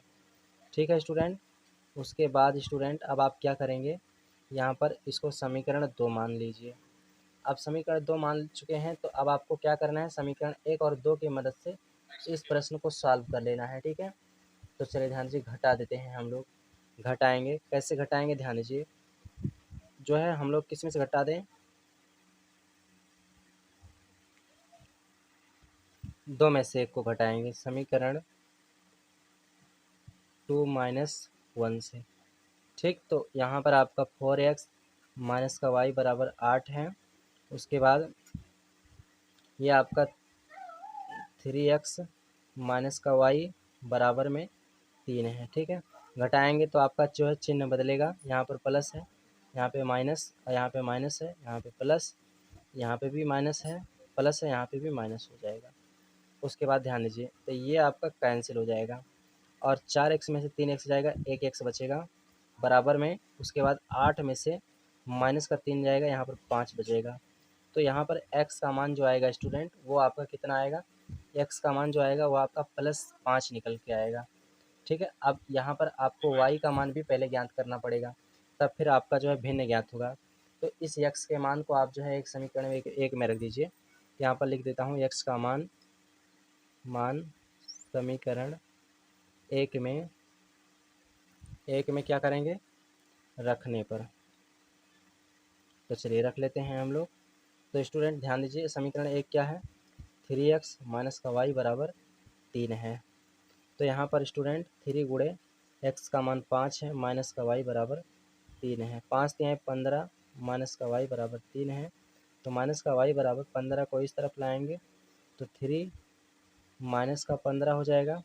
फिर माइनस का y बराबर 15 में से 3 घटाएंगे तो यहाँ पर स्टूडेंट आपका जो मान निकल के आएगा वो आएगा 12, आपका माइनस का 12। और 12 माइनस माइनस दोनों तरफ से कटेगा तो y बराबर आपका +12 होगा। अब स्टूडेंट यहाँ पर भिन्न जो आपका है भिन्न, वो आपने x बटे y माना था, तो x का मान जो है 5 निकल के आया है, 5 बटे, और y का मान जो है आपका 12 निकल के आएगा। तो 5 बटे 12 जो है इसका करेक्ट आंसर हो जाएगा। तो इस तरह से आप इस प्रश्न को सॉल्व करिएगा स्टूडेंट। इस तरह से ये प्रश्न आपका हल हो चुका है। उसके बाद स्टूडेंट अगला क्वेश्चन जो है आपका, देखिए इसमें कहा है समीकरण x + 1/x बराबर 3, तो x के मान ज्ञात कीजिए। तो ये तो बहुत आसान क्वेश्चन है, ये क्वेश्चन हर साल आता भी है। देखिए कैसे सॉल्व करोगे, x + 1/x बराबर में 3 है तो 3 लिखो। उसके बाद यहाँ पर बटा 1 करो, इसका एलसीएम लो, x हो जाएगा। ठीक है, उसके बाद स्टूडेंट फिर x का इसमें गुणा हो जाएगा तो x² प्लस का 1 बराबर 3 हो जाएगा। तिरछा गुणा कर देंगे तो यहाँ पर स्टूडेंट x² प्लस 1 बराबर 3x हो जाएगा। फिर इसको इस तरफ लाते हैं तो x² और ये इधर आएगा तो माइनस का 3x हो जाएगा। माइनस का 3x प्लस 1 बराबर 0 है तो 0। उसके बाद स्टूडेंट आप देखो इसको कैसे जो है, तो देखिए इसका गुणनखंड ऐसे नहीं बनेगा, इसके लिए सिरे धरा 4 लगाना पड़ेगा। तो सिरे धरा 4 सूत्र होता है स्टूडेंट, सिरे धरा 4 सूत्र होता है x बराबर माइनस का b plus minus under root में b² माइनस का 4ac, उसके बाद बटे में 2a हो गया। ठीक है, यहाँ पर 2a मैंने लिख दिया। अब उसके बाद ध्यान दीजिए, इसकी तुलना x² plus bx plus c बराबर 0 से करते हैं। तो यहाँ पर स्टूडेंट ये की जगह पर आपको x के गुणांक में 1 मिलेगा। ठीक, उसके बाद b की जगह पर x² के गुणांक में 1 मिलेगा, b की जगह पे x के गुणांक में माइनस का 3 मिलेगा, उसके बाद c की जगह पे आपका +1 मिलेगा। अब इसमें रख देते हैं लाकर, तो b की जगह पर देखो b का मान आपका माइनस का 3 है, यहाँ पर प्लस का 3 हो जाएगा। फिर प्लस माइनस अंडर रूट में b का मान माइनस का 3 तो -3 का स्क्वायर हो जाएगा। उसके बाद माइनस का 4 गुणे a का मान जो है आपका कितना है, a का मान 1 है, गुणे c का मान आपका 1 है, 1 रख दिया हूँ। उसके बाद स्टूडेंट बटे में 2 गुणे a का मान 1 है तो 1 ही लिखा जाएगा। फिर x बराबर 3 प्लस माइनस अंडर रूट में 3 तिरिका 9, उसके बाद माइनस का 4, उसके बाद बटे में 2 1 में 2 हो जाएगा। अब उसके बाद अगला हम हल करेंगे तो x बराबर 3 प्लस माइनस 9 में से 4 घटाएंगे तो आपका अंडर रूट में 5 हो जाएगा। उसके बाद बटे में 2 है तो 2 लिखा जाएगा। तो बस यहीं पर इसका हल हो जाएगा, इतना हल इसका ख़त्म हो जाता है। उसके बाद स्टूडेंट अगला प्रश्न है आपका क्वेश्चन नंबर F। इसमें कहा दी गई बारंबारता सारणी की माध्यिका 28.5 है, x और y के मान ज्ञात कीजिए जबकि कुल बारंबारता 60 है। बारंबारता यहाँ पर इसका दिया गया है स्टूडेंट, तो ध्यान दीजिए, यानी इसका टोटल बारंबारता जो है वो 60 दिया गया है। तो इसमें आपको देखिए संचयी बारंबारता पहले निकालना पड़ेगा। तो यहाँ पर मैंने इसका संचयी बारंबारता इस तरह से निकाल लिया है। ठीक है, संचयी बारंबारता निकाला कैसे जाता है, इसको पहले लिखते हैं, फिर अगला जब लिखेंगे तो इसको जोड़ के लिखेंगे x + 5। फिर तीसरा जब लिखेंगे तो उसकी अगली वाली संख्या को जोड़ेंगे, है ना, यानी कि 20 + 5 25 हो जाएगा। उसके बाद फिर अगली वाले को जोड़ेंगे तो 25 + 15 40 हो जाएगा। फिर अगले वाले को जोड़ेंगे तो x + y + 40 हो जाएगा। फिर अगला जब लिखेंगे तो इसको जोड़ के लिखेंगे तो 40 + 45 फिर एक्स प्लस वाई हो जाएगा। उसके बाद स्टूडेंट ध्यान दीजिए, माध्यक का फार्मूला होता है, इसमें इसमें जो है एक्स वाई का मान ज्ञात करना है। तो इसमें देखो स्टूडेंट, इसमें जो है इसका एक फार्मूला होता है, माध्यक बराबर होता है L1 प्लस n/2 माइनस का सी एफ बटे एफ गुणे एच होता है। अब इसमें माध्यक स्टूडेंट कह रहा दिया है, माध्यक या मध्यिका बोला गया है, एक ही बात होता है, माध्यक या मध्यिका एक ही बात होता है। तो यहाँ पर मैंने उसको लिखा और उसका फार्मूला लगाया। उसके बाद स्टूडेंट माध्यक वर्ग जो है वो 20 से 30 हो जाता है, 20 से 30 यानी बीच वाला पद जो है वो 20 से 30 हो जाता है, और बीच वाला एफ का मान हो जाता है, और इसके ऊपर वाला सी एफ यानी संचयी बारंबारता का मान हो जाता है। उसके बाद स्टूडेंट ये जो हमारा वर्ग है उसका अंतराल देखा जाएगा, 20 से 30 का जो अंतराल है वो 10 आ रहा है, तो जो 10 निकल के आता है वो H1 का मान हो जाता है, और ये अंतराल वाले में ये L1 का मान है, ये L2 का मान है। ठीक है, अब यहाँ पर हमने फार्मूले में मान रखा, तो माध्यक बराबर 28.5 है, उसकी जगह पर 28.5 रखा, बराबर L1 की जगह पे 20 है, यहाँ पे 20 रख दिया। उसके बाद प्लस n का मान 60 है, यहाँ पर n/2 यानी 60 हो गया, 60/2। उसके बाद में स्टूडेंट माइनस का सी एफ का मान x प्लस 5 है, तो यहाँ पर x प्लस 5 रख दिया गया। उसके बाद बटे में स्टूडेंट एफ का मान आपका 20 है, तो यहाँ पे 20 रख दिया गया, गुणे एच का मान 10 है, तो एच बराबर 10 यहाँ पर रख दिया, यानी इनके बीच कितने का अंतर है वो लिखा जाएगा, ऐसा नहीं कि माइनस में लिखा जाएगा, अंतर कितना है बस इतना ध्यान रखना है आपको। अब उसके बाद इसको काट पीटते हैं, ये वैसे लिखा है, ये भी वैसे लिखा है, 30 गुना 60 यानी 30 आ जाएगा, ब्रैकेट खुलेगा, अंदर का चिन्ह बदल जाएगा, यहाँ पर माइनस का x माइनस का 5 बटे यहाँ पर 20, यहाँ पर 10, 10 दूना 20 कट जाएगा, 2 आ जाएगा। फिर उसके बाद स्टूडेंट 28.5 बराबर 20 प्लस यहाँ पर 25 में ध्यान दीजिए, 30 में से 5 निकल जाएगा 25, और माइनस का x बटे 2 है तो 2 लिखा जाएगा। उसके बाद स्टूडेंट तिरछा गुणा करना है इसका हमें, या इसको इस तरफ ले आते हैं तो इधर प्लस में इधर माइनस में हो जाएगा, माइनस में हो गया, फिर 28.5 में से 20 निकलेगा 8.5 आ जाएगा, बराबर यहाँ पर 25 माइनस एक्स बटे 2। फिर उसके बाद इसका जो है तिरछा गुणा कर देता हूँ। तो स्टूडेंट इसका तिरछा जब गुणा करेंगे तो ध्यान दीजिए क्या आएगा, यहाँ पर इसका गुणा इसमें हो जाएगा तो ये 17 हो जाएगा, 8.5 का गुणा 2 में करेंगे तो 17 हो जाएगा, तो 17 बराबर में स्टूडेंट, और इस तरफ जो है आपका वो है 25 माइनस एक्स, 25 माइनस एक्स लिख देते हैं। ठीक है, यहाँ तक तो आपको समझ में आ गया होगा। अब उसके बाद 25 को इस तरफ लाएंगे तो 17 माइनस का 25 बराबर माइनस का एक्स बचेगा, 25 में से 17 निकाल देंगे तो यहाँ पर आपको पता है स्टूडेंट 17 3 20 और 5 25 यानी 8 बचेगा। ठीक है, तो यहाँ पर माइनस का 8 बचेगा, बराबर माइनस का एक्स, और माइनस माइनस कट जाएगा तो एक्स बराबर प्लस का 8 आ जाएगा, यानी एक्स का मान आपका प्लस का 8 आ गया। अब आपको वाई का मान यदि निकालना है तो स्टूडेंट क्या करेंगे, आप जो है इसमें से किसी भी समीकरण में रख सकते हैं, आपका निकल जाएगा। तो देखिए कैसे आप इसको निकालोगे, ध्यान दीजिए, चलिए ध्यान दीजिए। अब यहाँ पर क्या करना है, इसको पूरा मान बराबर करके लिखना पड़ेगा आपको। ठीक है, तो ध्यान दीजिए, यह है आपका क्या, आपका है वो x प्लस 45 प्लस वाई बराबर में 60। ठीक है, अब यहाँ पर मान रख दो स्टूडेंट, तो आपने जो है x का मान 8 निकाला है, तो 8 प्लस 45, 45 प्लस का y बराबर 60 है।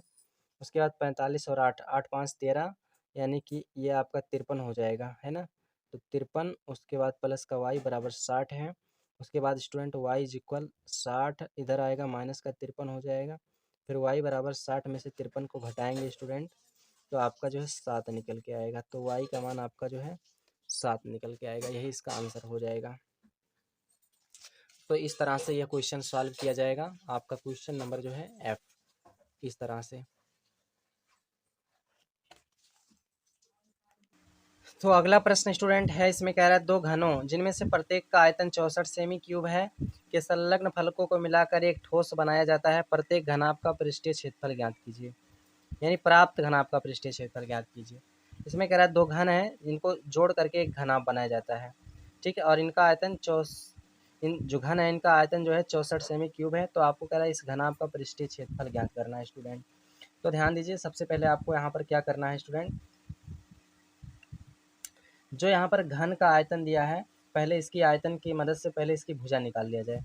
तो देखिए घन का आयतन, तो घन का आयतन आपका दिया 64 सेमी क्यूब, 64 सेमी क्यूब, ठीक। और घन का आयतन बराबर होता है ये क्यूब, तो ए बराबर 64 यहाँ पर लिखा जाएगा। अब उसके बाद स्टूडेंट इस तरफ से जब क्यूब हटाएंगे तो इस तरफ इसका घनमूल होगा, यानी 64 का घनमूल होगा, तो ये बराबर 64 का घनमूल जो आएगा वो 4 आएगा, ठीक है स्टूडेंट। क्योंकि यहाँ पर इसका जोड़ा बने, इसमें जो है वो बनेगा 3 का वो बनेगा, जोड़ा बनेगा। मतलब आप शायद इस तरह से समझिए, मैं इसको बनाकर बताता हूँ। 4 गुणे 4 गुणे 4 गुणे 4, 4 चौके 16 चौके, देखिए 4 चौके 16 चौके 64, तो 3 का जोड़ा बना, तो यानी ए बराबर यहाँ पे 4 निकल के आएगा, 4 से में निकल के आएगा इस तरह से, ठीक है स्टूडेंट। ये इसका आंसर हो, मतलब आंसर नहीं होगा, ये इसका भुजा निकल के आया है, इसका जो प्रत्येक भुजा है ये निकल के आया है आपका, ये जो है ये प्रत्येक भुजा इसके निकल के आई है, ठीक है स्टूडेंट। अब ध्यान दीजिए, तो ए बराबर 4 निकल के आया है। अब उसके बाद आपको क्या कह रहा है कि घनाभ, घनाभ, तो ध्यान दीजिए स्टूडेंट, जब इसके दो फलकों को अगर जोड़ दिया जाएगा, इसके दो फलकों को जोड़ दिया जाएगा, तो ये 4 4 था, तो इसकी स्टूडेंट लंबाई क्या हो जाएगी, 8 हो जाएगी। इसकी लंबाई क्या हो जाएगी, 8 हो जाएगी। तो यानी लंबाई को एल से लिखते हैं, तो एल बराबर 8 सेमी निकल के आएगा। उसके बाद बी आपका यानी ब्रोथ, चौड़ाई आपका वो तो 4 ही रहेगा ना, तो वो तो 4 ही है, और ऊंचाई भी आपका 4 ही है, ठीक। यानी इसकी ऊंचाई भी तो 4 ही है भाई, ये भी तो 4 ही है, ये भी तो 4 ही है, तो वो ऊंचाई तो उतना ही रहेगा आपका। अब उसके बाद ध्यान दीजिए, तो यहाँ पर आप फार्मूला लगा दीजिए, घनाभ का पृष्ठीय क्षेत्रफल। तो स्टूडेंट घनाभ का पृष्ठीय क्षेत्रफल, अब इसमें मान ला करके रख देते हैं, यही सूत्र होता है। तो 2 इंटू एल, एल का मान स्टूडेंट कितना है 8, गुणे बी का मान आपका 4 है, प्लस बी का मान 4 है, गुणे एच का मान भी 4 है, प्लस एच का मान 4, गुणे एल का मान स्टूडेंट कितना है 8 है।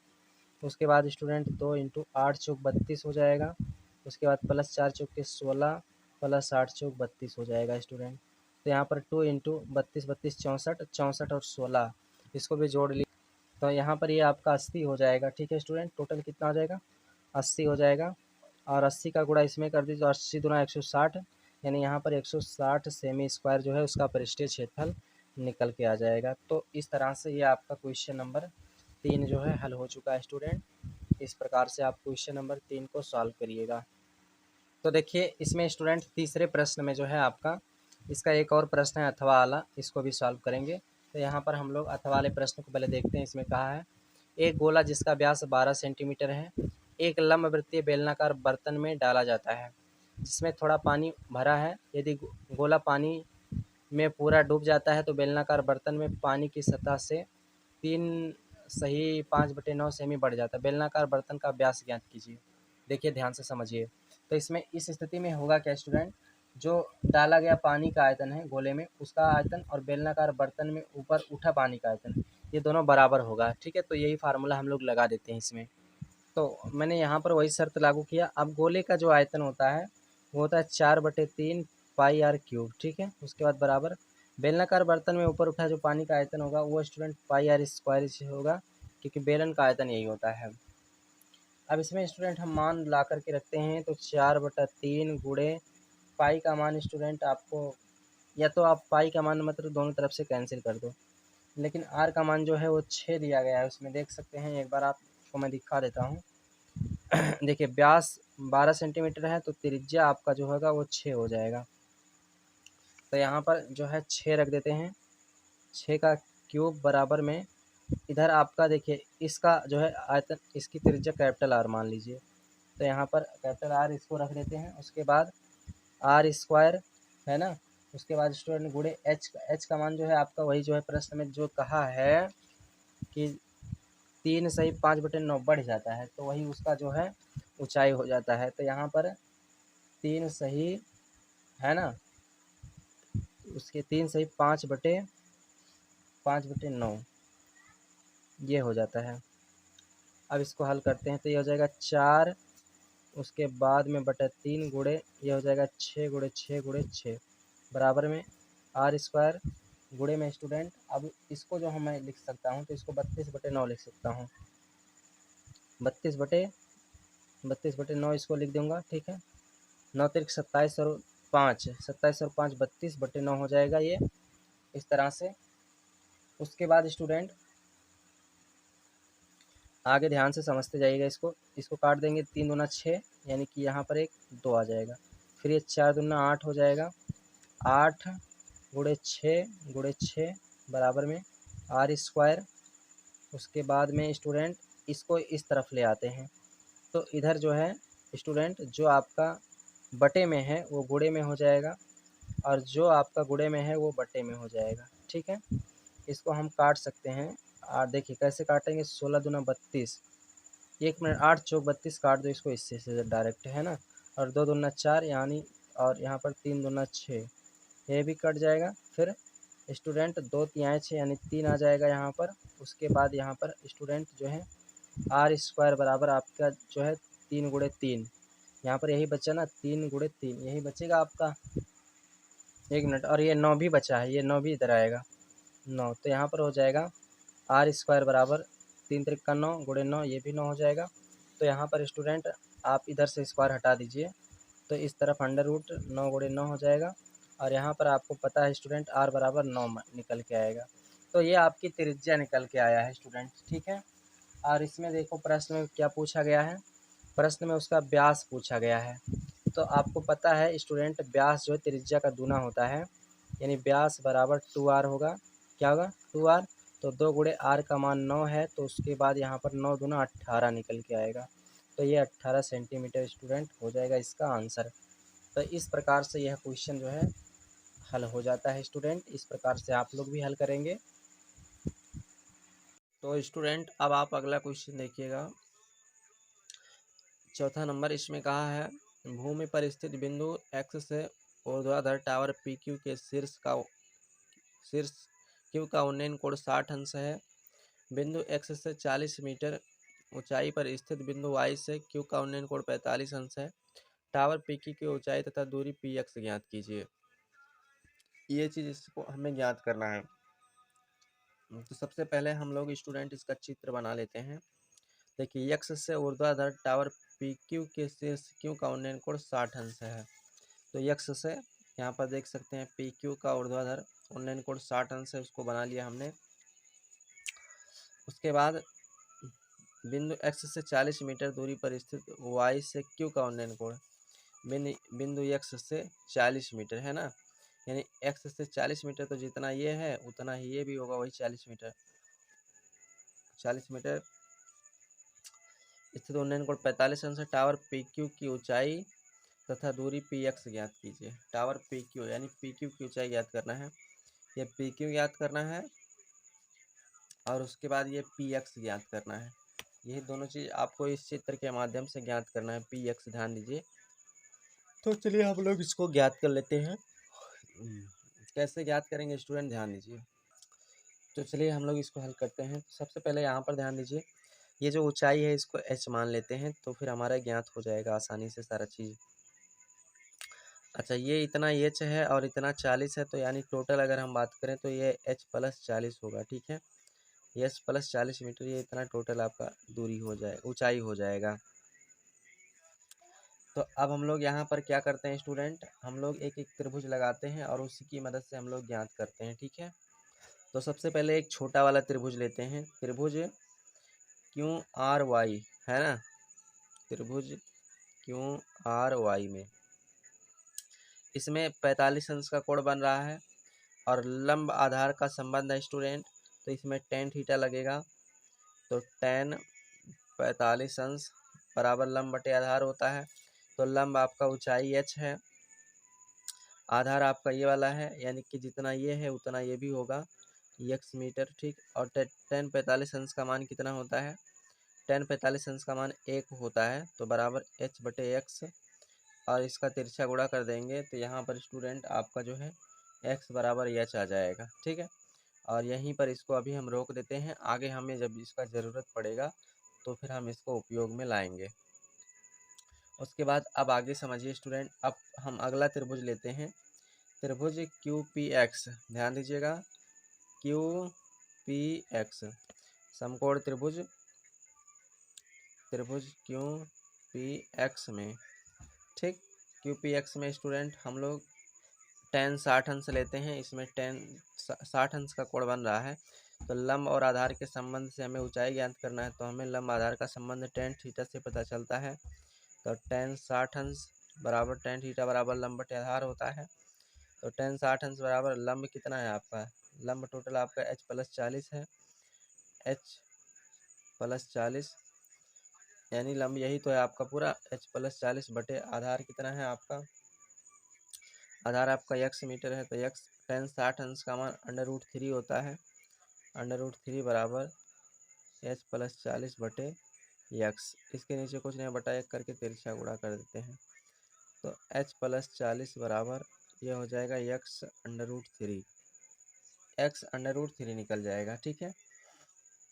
अब उसके बाद स्टूडेंट यहाँ पर क्या करेंगे, ये मान आप x बराबर जो h है यहाँ पर लाकर रख सकते हैं, ठीक है। तो यहाँ पर इस मान को लाकर रख दीजिए, चूँकि यहाँ लिख देते हैं हम लोग कि x बराबर h है, तो x की जगह पे h लिख सकता हूँ। तो h+40 बराबर x यहाँ पर बराबर h है, तो h की जगह x की जगह पे h रख देता हूँ, h√3 हो जाएगा।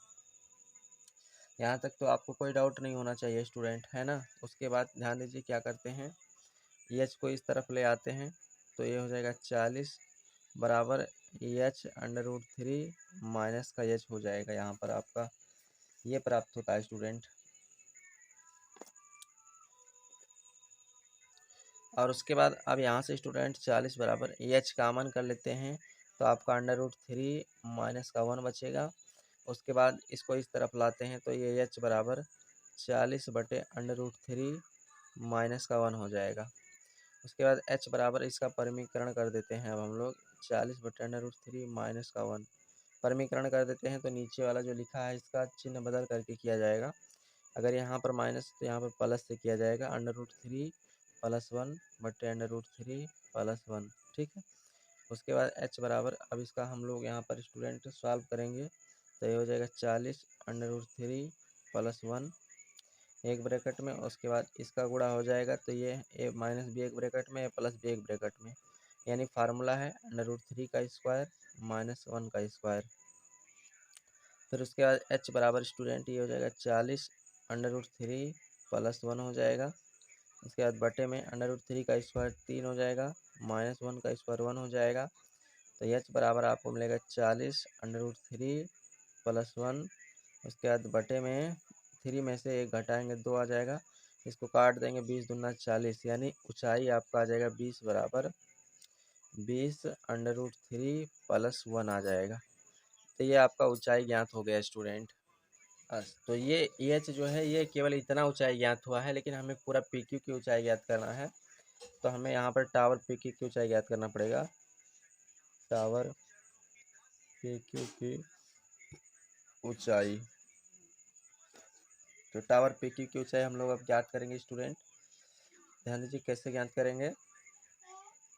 तो टावर पी क्यू की ऊंचाई जो है पी क्यू बराबर है आपका स्टूडेंट, कितना है आपका, टावर पी क्यू की ऊंचाई आपका h+40 है, h+ देखिए h+40 है, तो h+40 लिखेंगे तो पी क्यू बराबर स्टूडेंट, और h का मान आपने कितना निकाला है 20 √3 + 1, 20 √3 + 1। उसके बाद +40 है, तो प्लस का 40 लिख देते हैं। उसके बाद स्टूडेंट अब हम लोग इसको सॉल्व करते हैं, तो इसका गुणा इसमें हो जाएगा, तो ये हो जाएगा पी क्यू बराबर 20 √3, उसके बाद +20 + 40, ये आपको प्राप्त होगा यहाँ पर। उसके बाद पी क्यू बराबर स्टूडेंट यहाँ पर 40 और 20 60 होता है, ये आपको पता होना चाहिए, कैलकुलेट करेंगे आप लोग पूरा, तो ये हो जाएगा 20 √3 + 40 20 60 होता है ना, यहाँ पर 60 हो जाएगा। अब उसके बाद स्टूडेंट यहाँ से जो है 20 कॉमन कर लेते हैं, तो पी क्यू बराबर अगर 20 कॉमन कर लेंगे तो अंदर आपका √3 + 20 × 60 यानी 3 यहाँ पर बचेगा।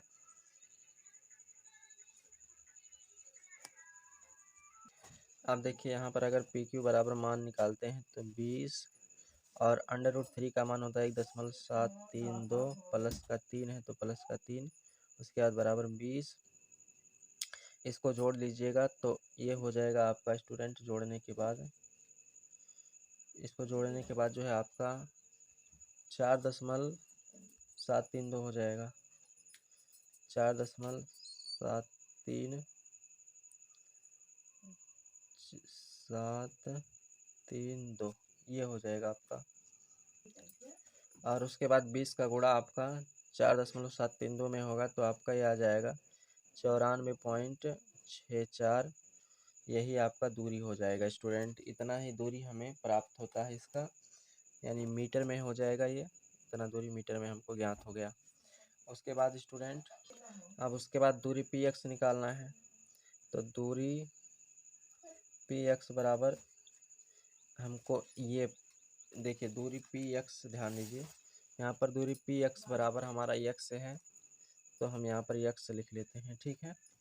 और उसके बाद स्टूडेंट ध्यान दीजिए, इसके बराबर एच बी है तो एच बी लिख सकते हैं। और चूंकि एच बराबर यहाँ पर आपको क्या मिला है, यहाँ पर एच बराबर आपको मिला है 20√3 + 1 मिला है, तो इसका भी आंसर यही हो जाएगा। तो ये वाला प्रश्न भी आपका हल हो गया है स्टूडेंट। इस तरह से आप लोग इस प्रश्न को भी हल कर सकते हैं। उसके बाद अब फिर हम अगला क्वेश्चन देखते हैं। तो अगला क्वेश्चन में बोला गया है, एक नाव से जो एक पुल की ओर जा रही है, यानी एक नाव से जो एक पुल की ओर जा रही है, किसी क्षण पुल का उन्नयन कोण 30 अंश देखा गया। नाव के उसी चाल से 4 मिनट चलने के पश्चात पुल का उन्नयन कोण 60 अंश हो गया। नाव को पुल तक पहुंचने में कितना समय लगेगा। तो सबसे पहले इसका एक चित्र बना लिया जाए। तो यहाँ पर देख सकते हैं, अगर कोई नाव यहाँ पर रहा होगा तो उस समय उसका उन्नयन कोण 30 अंश से देखा गया। और ये जो है स्टूडेंट डी, यहाँ से डी से सी तक लाने में उसको 4 मिनट लगा। तो यहाँ पर समय जो है वो आपका डी सी यही हो जाएगा। तो यानी एक प्रकार से आधार कह सकते हैं कि वो आधार के रूप में है। तो यहाँ पर उसको लिख लेते हैं दिया में, ठीक है। दिया है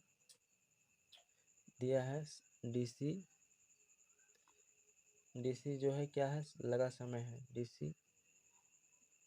डी सी लगा समय बराबर 4 मिनट। 4 मिनट है, उसको 4 मिनट हमने लिख लिया। अब उसके बाद ध्यान दीजिए, यहाँ पर स्टूडेंट हम लोग पहले त्रिभुज ए बी सी लेते हैं। त्रिभुज ए बी सी में, ठीक है, ए बी सी में, और इसको कुछ मान लिया जाए। ये 4 मिनट अगर इतना है तो इतना भी अगर एक्स हम मान लेते हैं तो ये हमारा ज्ञात हो जाएगा, ठीक है। उसके बाद फिर स्टूडेंट यही त्रिभुज हम लोग लगाते हैं। इस त्रिभुज में क्या लगा दें और हमारा मान जो है आसानी से प्राप्त हो जाए। तो लंब आधार का संबंध जो है tan थीटा में होता है। तो यहाँ पर मैं tan थीटा ले लेता हूँ और इसकी ऊंचाई को h मान लेता हूँ, ठीक है। तो यहाँ पर स्टूडेंट जो है tan थीटा लगाते हैं तो tan 60 अंश बराबर लंब बटे आधार। तो लंब आपका h है और आधार आपका इसका x है, तो यहाँ पर लिख दिया। फिर उसके बाद tan 60 अंश का मान √3 होता है बराबर h बटे x होता है, h बटे x लिख दिया। तिरछा गुणा करेंगे तो h बराबर x √3 मिलेगा। अब उसके बाद हम इसको क्या करते हैं, इसको यहीं पर रोक देते हैं स्टूडेंट, है ना। अभी हम आगे इसका हेल्प लेंगे। अब उसके बाद हम लोग दूसरा त्रिभुज लेते हैं, त्रिभुज ए बी डी में। त्रिभुज ए बी डी में त्रिभुज ए बी डी में और इसमें भी tan थीटा लगाएंगे। तो इसमें कोण 30 अंश है, तो tan 30 अंश बराबर लंब बटे आधार। तो लंब आपका स्टूडेंट जो है ए बी है बटे आधार आपका D C plus C B है। D C plus C B लिखो या चाहे बी सी लिखो, बात एक ही है। tan 30 अंश का मान स्टूडेंट कितना होता है, tan 30 अंश का मान 1/√3 होता है बराबर ए बी का मान। देखिए ए बी का मान पूरा h है, यहाँ पर h लिख दिया हूँ। उसके बाद बराबर डी सी का मान 4 + x है। डी सी और बी सी का मान 4 + x है, तो यहाँ पर 4 + x हमको लिखना पड़ेगा। उसके बाद स्टूडेंट तिरछा गुणा कर लेते हैं इसका, ठीक है। तो हो जाएगा 4 + x बराबर इसका गुणा इसमें हो जाएगा, तो ये हो जाएगा h √3। कितना हो जाएगा h√3। अब उसके बाद स्टूडेंट हम लोग क्या करते हैं, ये h बराबर x√3 यहाँ पर ला कर रख देते हैं। तो 4 + x बराबर h की जगह यहाँ पर हम लोग क्या रख देंगे, यही रख देंगे x√3 और गुणे √3। उसके बाद स्टूडेंट ध्यान दीजिए, यह हो जाएगा 4 + x बराबर √3 का गुणा हो जाएगा तो 3x हो जाएगा। उसके बाद फिर स्टूडेंट इस x को इस तरफ ले आते हैं, ठीक है। तो ये हो जाएगा x, ये हो जाएगा आपका, ये हो जाएगा आपका 3x माइनस का x बराबर 4, ठीक है। 3x में से एक x निकलेगा, 2x बचेगा, बराबर 4 है तो 4। उसके बाद x बराबर स्टूडेंट आपका 2 इधर आएगा तो 4/2 हो जाएगा, कटेगा तो x बराबर 2 आ जाएगा। तो यहाँ पर x का मान जो है ये आपका 2 आ चुका है स्टूडेंट, यानी ये इतना दूरी, इसको यहाँ तक आने में 2 मिनट और लगेगा। इसको यहाँ से यहाँ तक आने में 4 मिनट लगाएगा, तो यहाँ से यहाँ तक जाने में इसको 2 मिनट लगेगा। तो ये आपका स्टूडेंट अगला समय जो है ज्ञात होकर आ चुका है। अब उसके बाद यहाँ पर ऊंचाई भी आप प्राप्त कर लीजिए ताकि आपका कोई मान छूटे ना, है ना। उसके बाद स्टूडेंट यहाँ पर यही केवल हमको ज्ञात करना था, ऊंचाई ज्ञात करने के लिए बोला नहीं है। अगर लेकिन नहीं बोला तो फिर भी आप ज्ञात कर सकते हैं। तो यहाँ पर h बराबर x का मान 2 है तो 2√3 हो जाएगा, ये भी ज्ञात हो जाएगा। खैर इसको ज्ञात करने के लिए बोला नहीं है, लेकिन फिर भी अगर आप ज्ञात कर लेते हैं तो कोई दिक्कत नहीं है, उससे कोई दिक्कत नहीं है। तो ये भी आपका हल हो चुका है। अब उसके बाद स्टूडेंट लास्ट प्रश्न है, इसमें कहा है देखो, पिता की उम्र पुत्र की उम्र की 7 गुनी है। 2 वर्ष पहले पिता की उम्र पुत्र की उम्र की 13 गुनी थी, दोनों की वर्तमान उम्र क्या है, यानी वर्तमान आयु क्या है। तो देखो कैसे इसको हल करेंगे आप लोग। पहले यहाँ पर पिता और पुत्र की वर्तमान आयु मान लीजिए। तो यहाँ पर मैंने दोनों की वर्तमान आयु मान लिया है। अब इसको प्रश्नानुसार हम लोग जब हल करेंगे तो यहाँ पर हमको देखो क्या क्या प्राप्त होता है। यक्स देखो कह रहा है कि जो है उसकी जो है जो इसकी वर्तमान आयु है पिता की, वो पुत्र की आयु की 7 गुनी है। तो यहाँ पर पुत्र की आयु 7 वाई है तो 7 में वाई से गुणा कर देंगे, ये हमारा एक निष्कर्ष मिल जाता है। उसके बाद फिर इसको इस तरफ ले आते हैं तो ये हो जाएगा x-7y बराबर, समीकरण बन गया तो 0 लिखा जाएगा, इसको समीकरण 1 बना दिया जाता है। उसके बाद 7 वर्ष पहले कहा है तो फिर ये पहला कंडीशन था, अब ये सेकंड कंडीशन लागू करते हैं, ठीक है। सेकंड कंडीशन तो पहले में क्या होता है, 2 वर्ष पहले कह रहा है, तो 2 वर्ष पहले यानी दोनों की वर्तमान आयु में से 2 वर्ष घटाया जाएगा। तो x-2 है ना, ये स्टूडेंट जो है पिता की आयु में से घटाया गया, बराबर y-2, ये पुत्र की आयु में से 2 घटाया गया। तो कह रहा है 2 वर्ष पहले जो है इसकी आयु 13 गुनी थी, तो यहाँ पर 13 का गुणा कर देते हैं। तो यहाँ पर x-2 बराबर इसका गुणा इसमें करो, 13y माइनस 13 दूना 26 हो जाएगा, 26 यहाँ पर प्राप्त कर लेते हैं। उसके बाद स्टूडेंट अब इसको हम लोग पक्षांतर करके इस तरफ लाएंगे तो x-2 ये आएगा इधर माइनस का 13y प्लस का 26 बराबर 0 हो जाएगा। उसके बाद x-13y प्लस का 26 में से माइनस का 2 निकाल देंगे, प्लस का 24 हो जाएगा, ठीक है, बराबर में 0 यहाँ पर प्राप्त हो जाता है। और इसको पक्षांतर भी कर दें तो x-13y बराबर 24 इधर जाएगा, माइनस का 24 हो जाएगा, इसको समीकरण 2 बना लेते हैं। अब उसके बाद हम लोग घटाएंगे स्टूडेंट, ठीक है। तो समीकरण 2 में से 1 को घटाने पर, है ना, तो चलिए घटाते हैं। तो 2 आपका ये है x-13y बराबर माइनस का 24, और पहला आपका है x-7y बराबर 0, ठीक है। अब उसके बाद ध्यान दीजिएगा, यहाँ पर इसको कैलकुलेट करेंगे हम लोग तो देखते हैं क्या प्राप्त होता है। तो देखिए घटाएंगे तो यहाँ पर प्लस है, यहाँ पर चिन्ह माइनस हो जाएगा, यहाँ पर माइनस है प्लस हो जाएगा, और यहाँ पर स्टूडेंट कोई बदलाव नहीं होगा।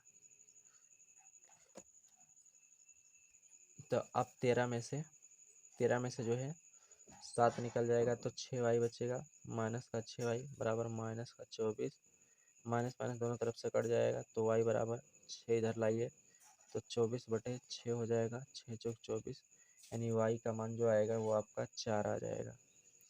और y किसकी आयु है?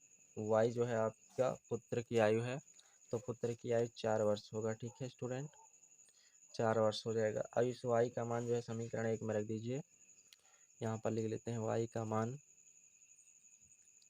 समीकरण 1 में रखने पर, समीकरण 1 आपका है क्या? x माइनस 7y बराबर 0।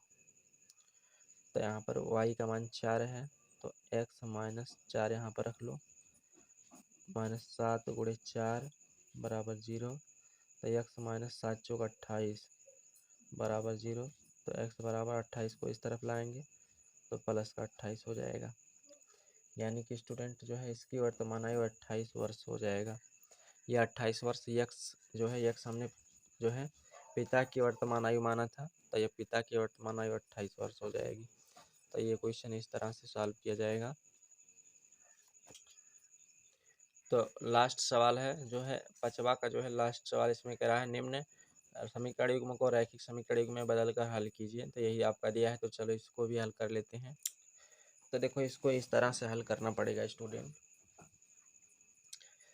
यहाँ पर आप इसके लिए करेंगे क्या, ध्यान दीजिएगा।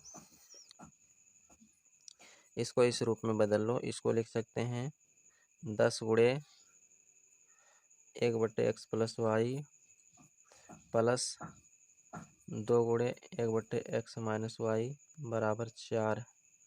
और इसको इस तरह से लिख सकते हैं 15 गुणे 1/x प्लस वाई माइनस 5 गुणे 1/x माइनस वाई बराबर 2।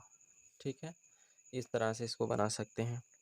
अब आपको क्या करना है, 1/x प्लस वाई बराबर ये मान लो और 1/x माइनस वाई बराबर बी मान लो। ठीक है, अब इसको यहाँ इस जगह पर रखते चले जाओ और मान प्राप्त हो जाएगा। तो देखो 10 इंटू 1/x प्लस वाई के बराबर ये माना है, तो यहाँ पर 10 ये हो जाएगा, प्लस का 2 इंटू 1/x माइनस वाई बराबर बी माना है, तो यहाँ पे बी लिख दिया जाएगा बराबर 4 है। इसको समीकरण 1 बना दो। उसके बाद इसके जगह पे स्टूडेंट 15 है तो 15, आई 1/x प्लस वाई के जगह पे ये minus 5 into 1/x minus Y के जगह पे क्या मानोगे बी, तो यहाँ पे बी हो जाएगा बराबर, इसके बराबर 2 दिया है, इसको समीकरण 2 बना देते हैं। ठीक है स्टूडेंट, अब उसके बाद ध्यान दीजिए। तो देखिए अब इसका हल बनेगा स्टूडेंट, कैसे बनेगा, यहाँ पर इस वाले समीकरण में 2 से गुणा 3 से गुणा कर दीजिए और इस वाले समीकरण में 2 से गुणा कर दीजिए। तो ये हो जाएगा 10 तिहाई 30 ये प्लस 3 दूना 6 भी बराबर 4 तिहाई 12। ठीक, और इसका गुणा इसमें कर देते हैं, तो ये 15 दूना 30 ये हो जाएगा, है ना। उसके बाद माइनस का ये 5 दूना 10 भी हो जाएगा बराबर 2 दूना 4 हो जाएगा। अब उसके बाद ध्यान दीजिएगा, यहाँ पर घटा देते हैं स्टूडेंट। घटाने पर तो घटाएंगे तो चिन्ह बदल जाएगा, यहाँ पर प्लस है तो माइनस हो गया, यहाँ पर माइनस है तो ये प्लस का हो जाएगा, यहाँ पे भी प्लस है तो माइनस हो जाएगा, फिर ये कट जाएगा आपका। उसके बाद यहाँ पर 10 और 7 16 भी हो जाएगा बराबर 12 में से माइनस का 4 निकल जाएगा, 8 बचेगा, तो बी बराबर 8/16 हो जाएगा। 8 करने में 8 8 दूना 16, यानी कि 1/2 आ जाएगा। बी बराबर कितना आ गया, 1/2 आ गया। अब इस बी वाले मान को आप समीकरण 1 में रख दीजिए तो ए का मान निकल जाएगा। ठीक है, तो यहाँ पर लिख लेते हैं बी का मान समीकरण 1 में रखने पर, तो समीकरण 1 है आपका जो है स्टूडेंट 10 ये प्लस का 2b बराबर 4, इसमें ला करके रखते हैं मान, तो 10 ये प्लस 2 गुणे बी का मान 1/2 है, प्लस बराबर 4 है तो 4 लिखेंगे। 2 से तो ये कट जाएगा, तो 10 ये प्लस 1 बराबर 4। 1 को इस तरफ लाएंगे तो ये हो जाएगा 10 ये बराबर 4 माइनस का 3। उसके बाद तो 10 ये बराबर 4 में से 3 घटाएंगे तो ये तो ये बराबर आपका 1/10 मिलेगा। तो ए का मान 1/10 आएगा। अब हमें ए और बी का मान नहीं ज्ञात करना है, हमें एक्स और वाई का मान ज्ञात करना है। तो स्टूडेंट हम यहाँ पर रख लेते हैं और इसको बना लेते हैं। देखिए 1/x प्लस वाई बराबर जो है आपका 1/x प्लस वाई बराबर आपका ये है, और 1/x माइनस वाई बराबर आपका बी है। तो 1/x प्लस वाई बराबर ए बराबर क्या आया है, तो ये बराबर आपका 1/10 आया है। तो यहाँ पर 1/10 रख लेते हैं, और उसके बाद यहाँ पर 1/x माइनस वाई बराबर बी की जगह पे क्या आया है स्टूडेंट, तो बी की जगह पे 1/2 आया है, तो यहाँ पर 1/2 लिख लेते हैं। ठीक, तिरछा गुणा इसका कर देते हैं, तो ये हो जाएगा x प्लस वाई बराबर इसका गुणा इसमें हो जाएगा, इसका गुणा इसमें हो गया, इसका गुणा इसमें हो जाएगा। इसको समीकरण 1 बना दो और इसका गुणा इसमें कर दो, तो ये हो जाएगा x माइनस वाई बराबर 2 × 2 हो जाएगा। ठीक है, इसको समीकरण 2 बना देते हैं। अब समीकरण 1 और 2 को हल कर लेते हैं। समीकरण 1 मिनट, इसको 3 मानो और इसको 4 मानो, है ना। तो 3 और 4, 3 हुआ 4 से। ठीक है, 3 और 4 को हम लोग हल कर लेते हैं स्टूडेंट। तो ध्यान दीजिए x प्लस वाई बराबर 10 है और x माइनस वाई बराबर 2 है। ये आपका कट जाएगा और x तो 2x बराबर 10 तो 12, फिर x बराबर 12/2 हो जाएगा।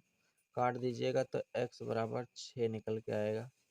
तो x का मान 6 आ चुका है। ठीक है, उसके बाद इस x के मान को आप समीकरण 3 में रख दो। x का मान समीकरण 3 में रखने पर किसी भी समीकरण में रख सकते हो, कोई दिक्कत नहीं है। तो समीकरण 3 आपका है x प्लस वाई बराबर 10। ठीक है, तो x का मान 6 आया है, तो यहाँ पर 6 प्लस वाई बराबर 10 है, तो 10 लिखेंगे। तो y बराबर 6 को इस तरफ लाएंगे तो 10 माइनस 6, तो y बराबर 10 में से 6 निकालेंगे तो 4 आ जाएगा। तो यहाँ पर ये भी ज्ञात हो गया स्टूडेंट। इस प्रश्न में इस वीडियो में हमने आपको पूरा प्रश्न हल करके दिखाया है स्टूडेंट। तो आशा करते हैं आपको हमारी वीडियो से काफ़ी लाभ हो रहा होगा।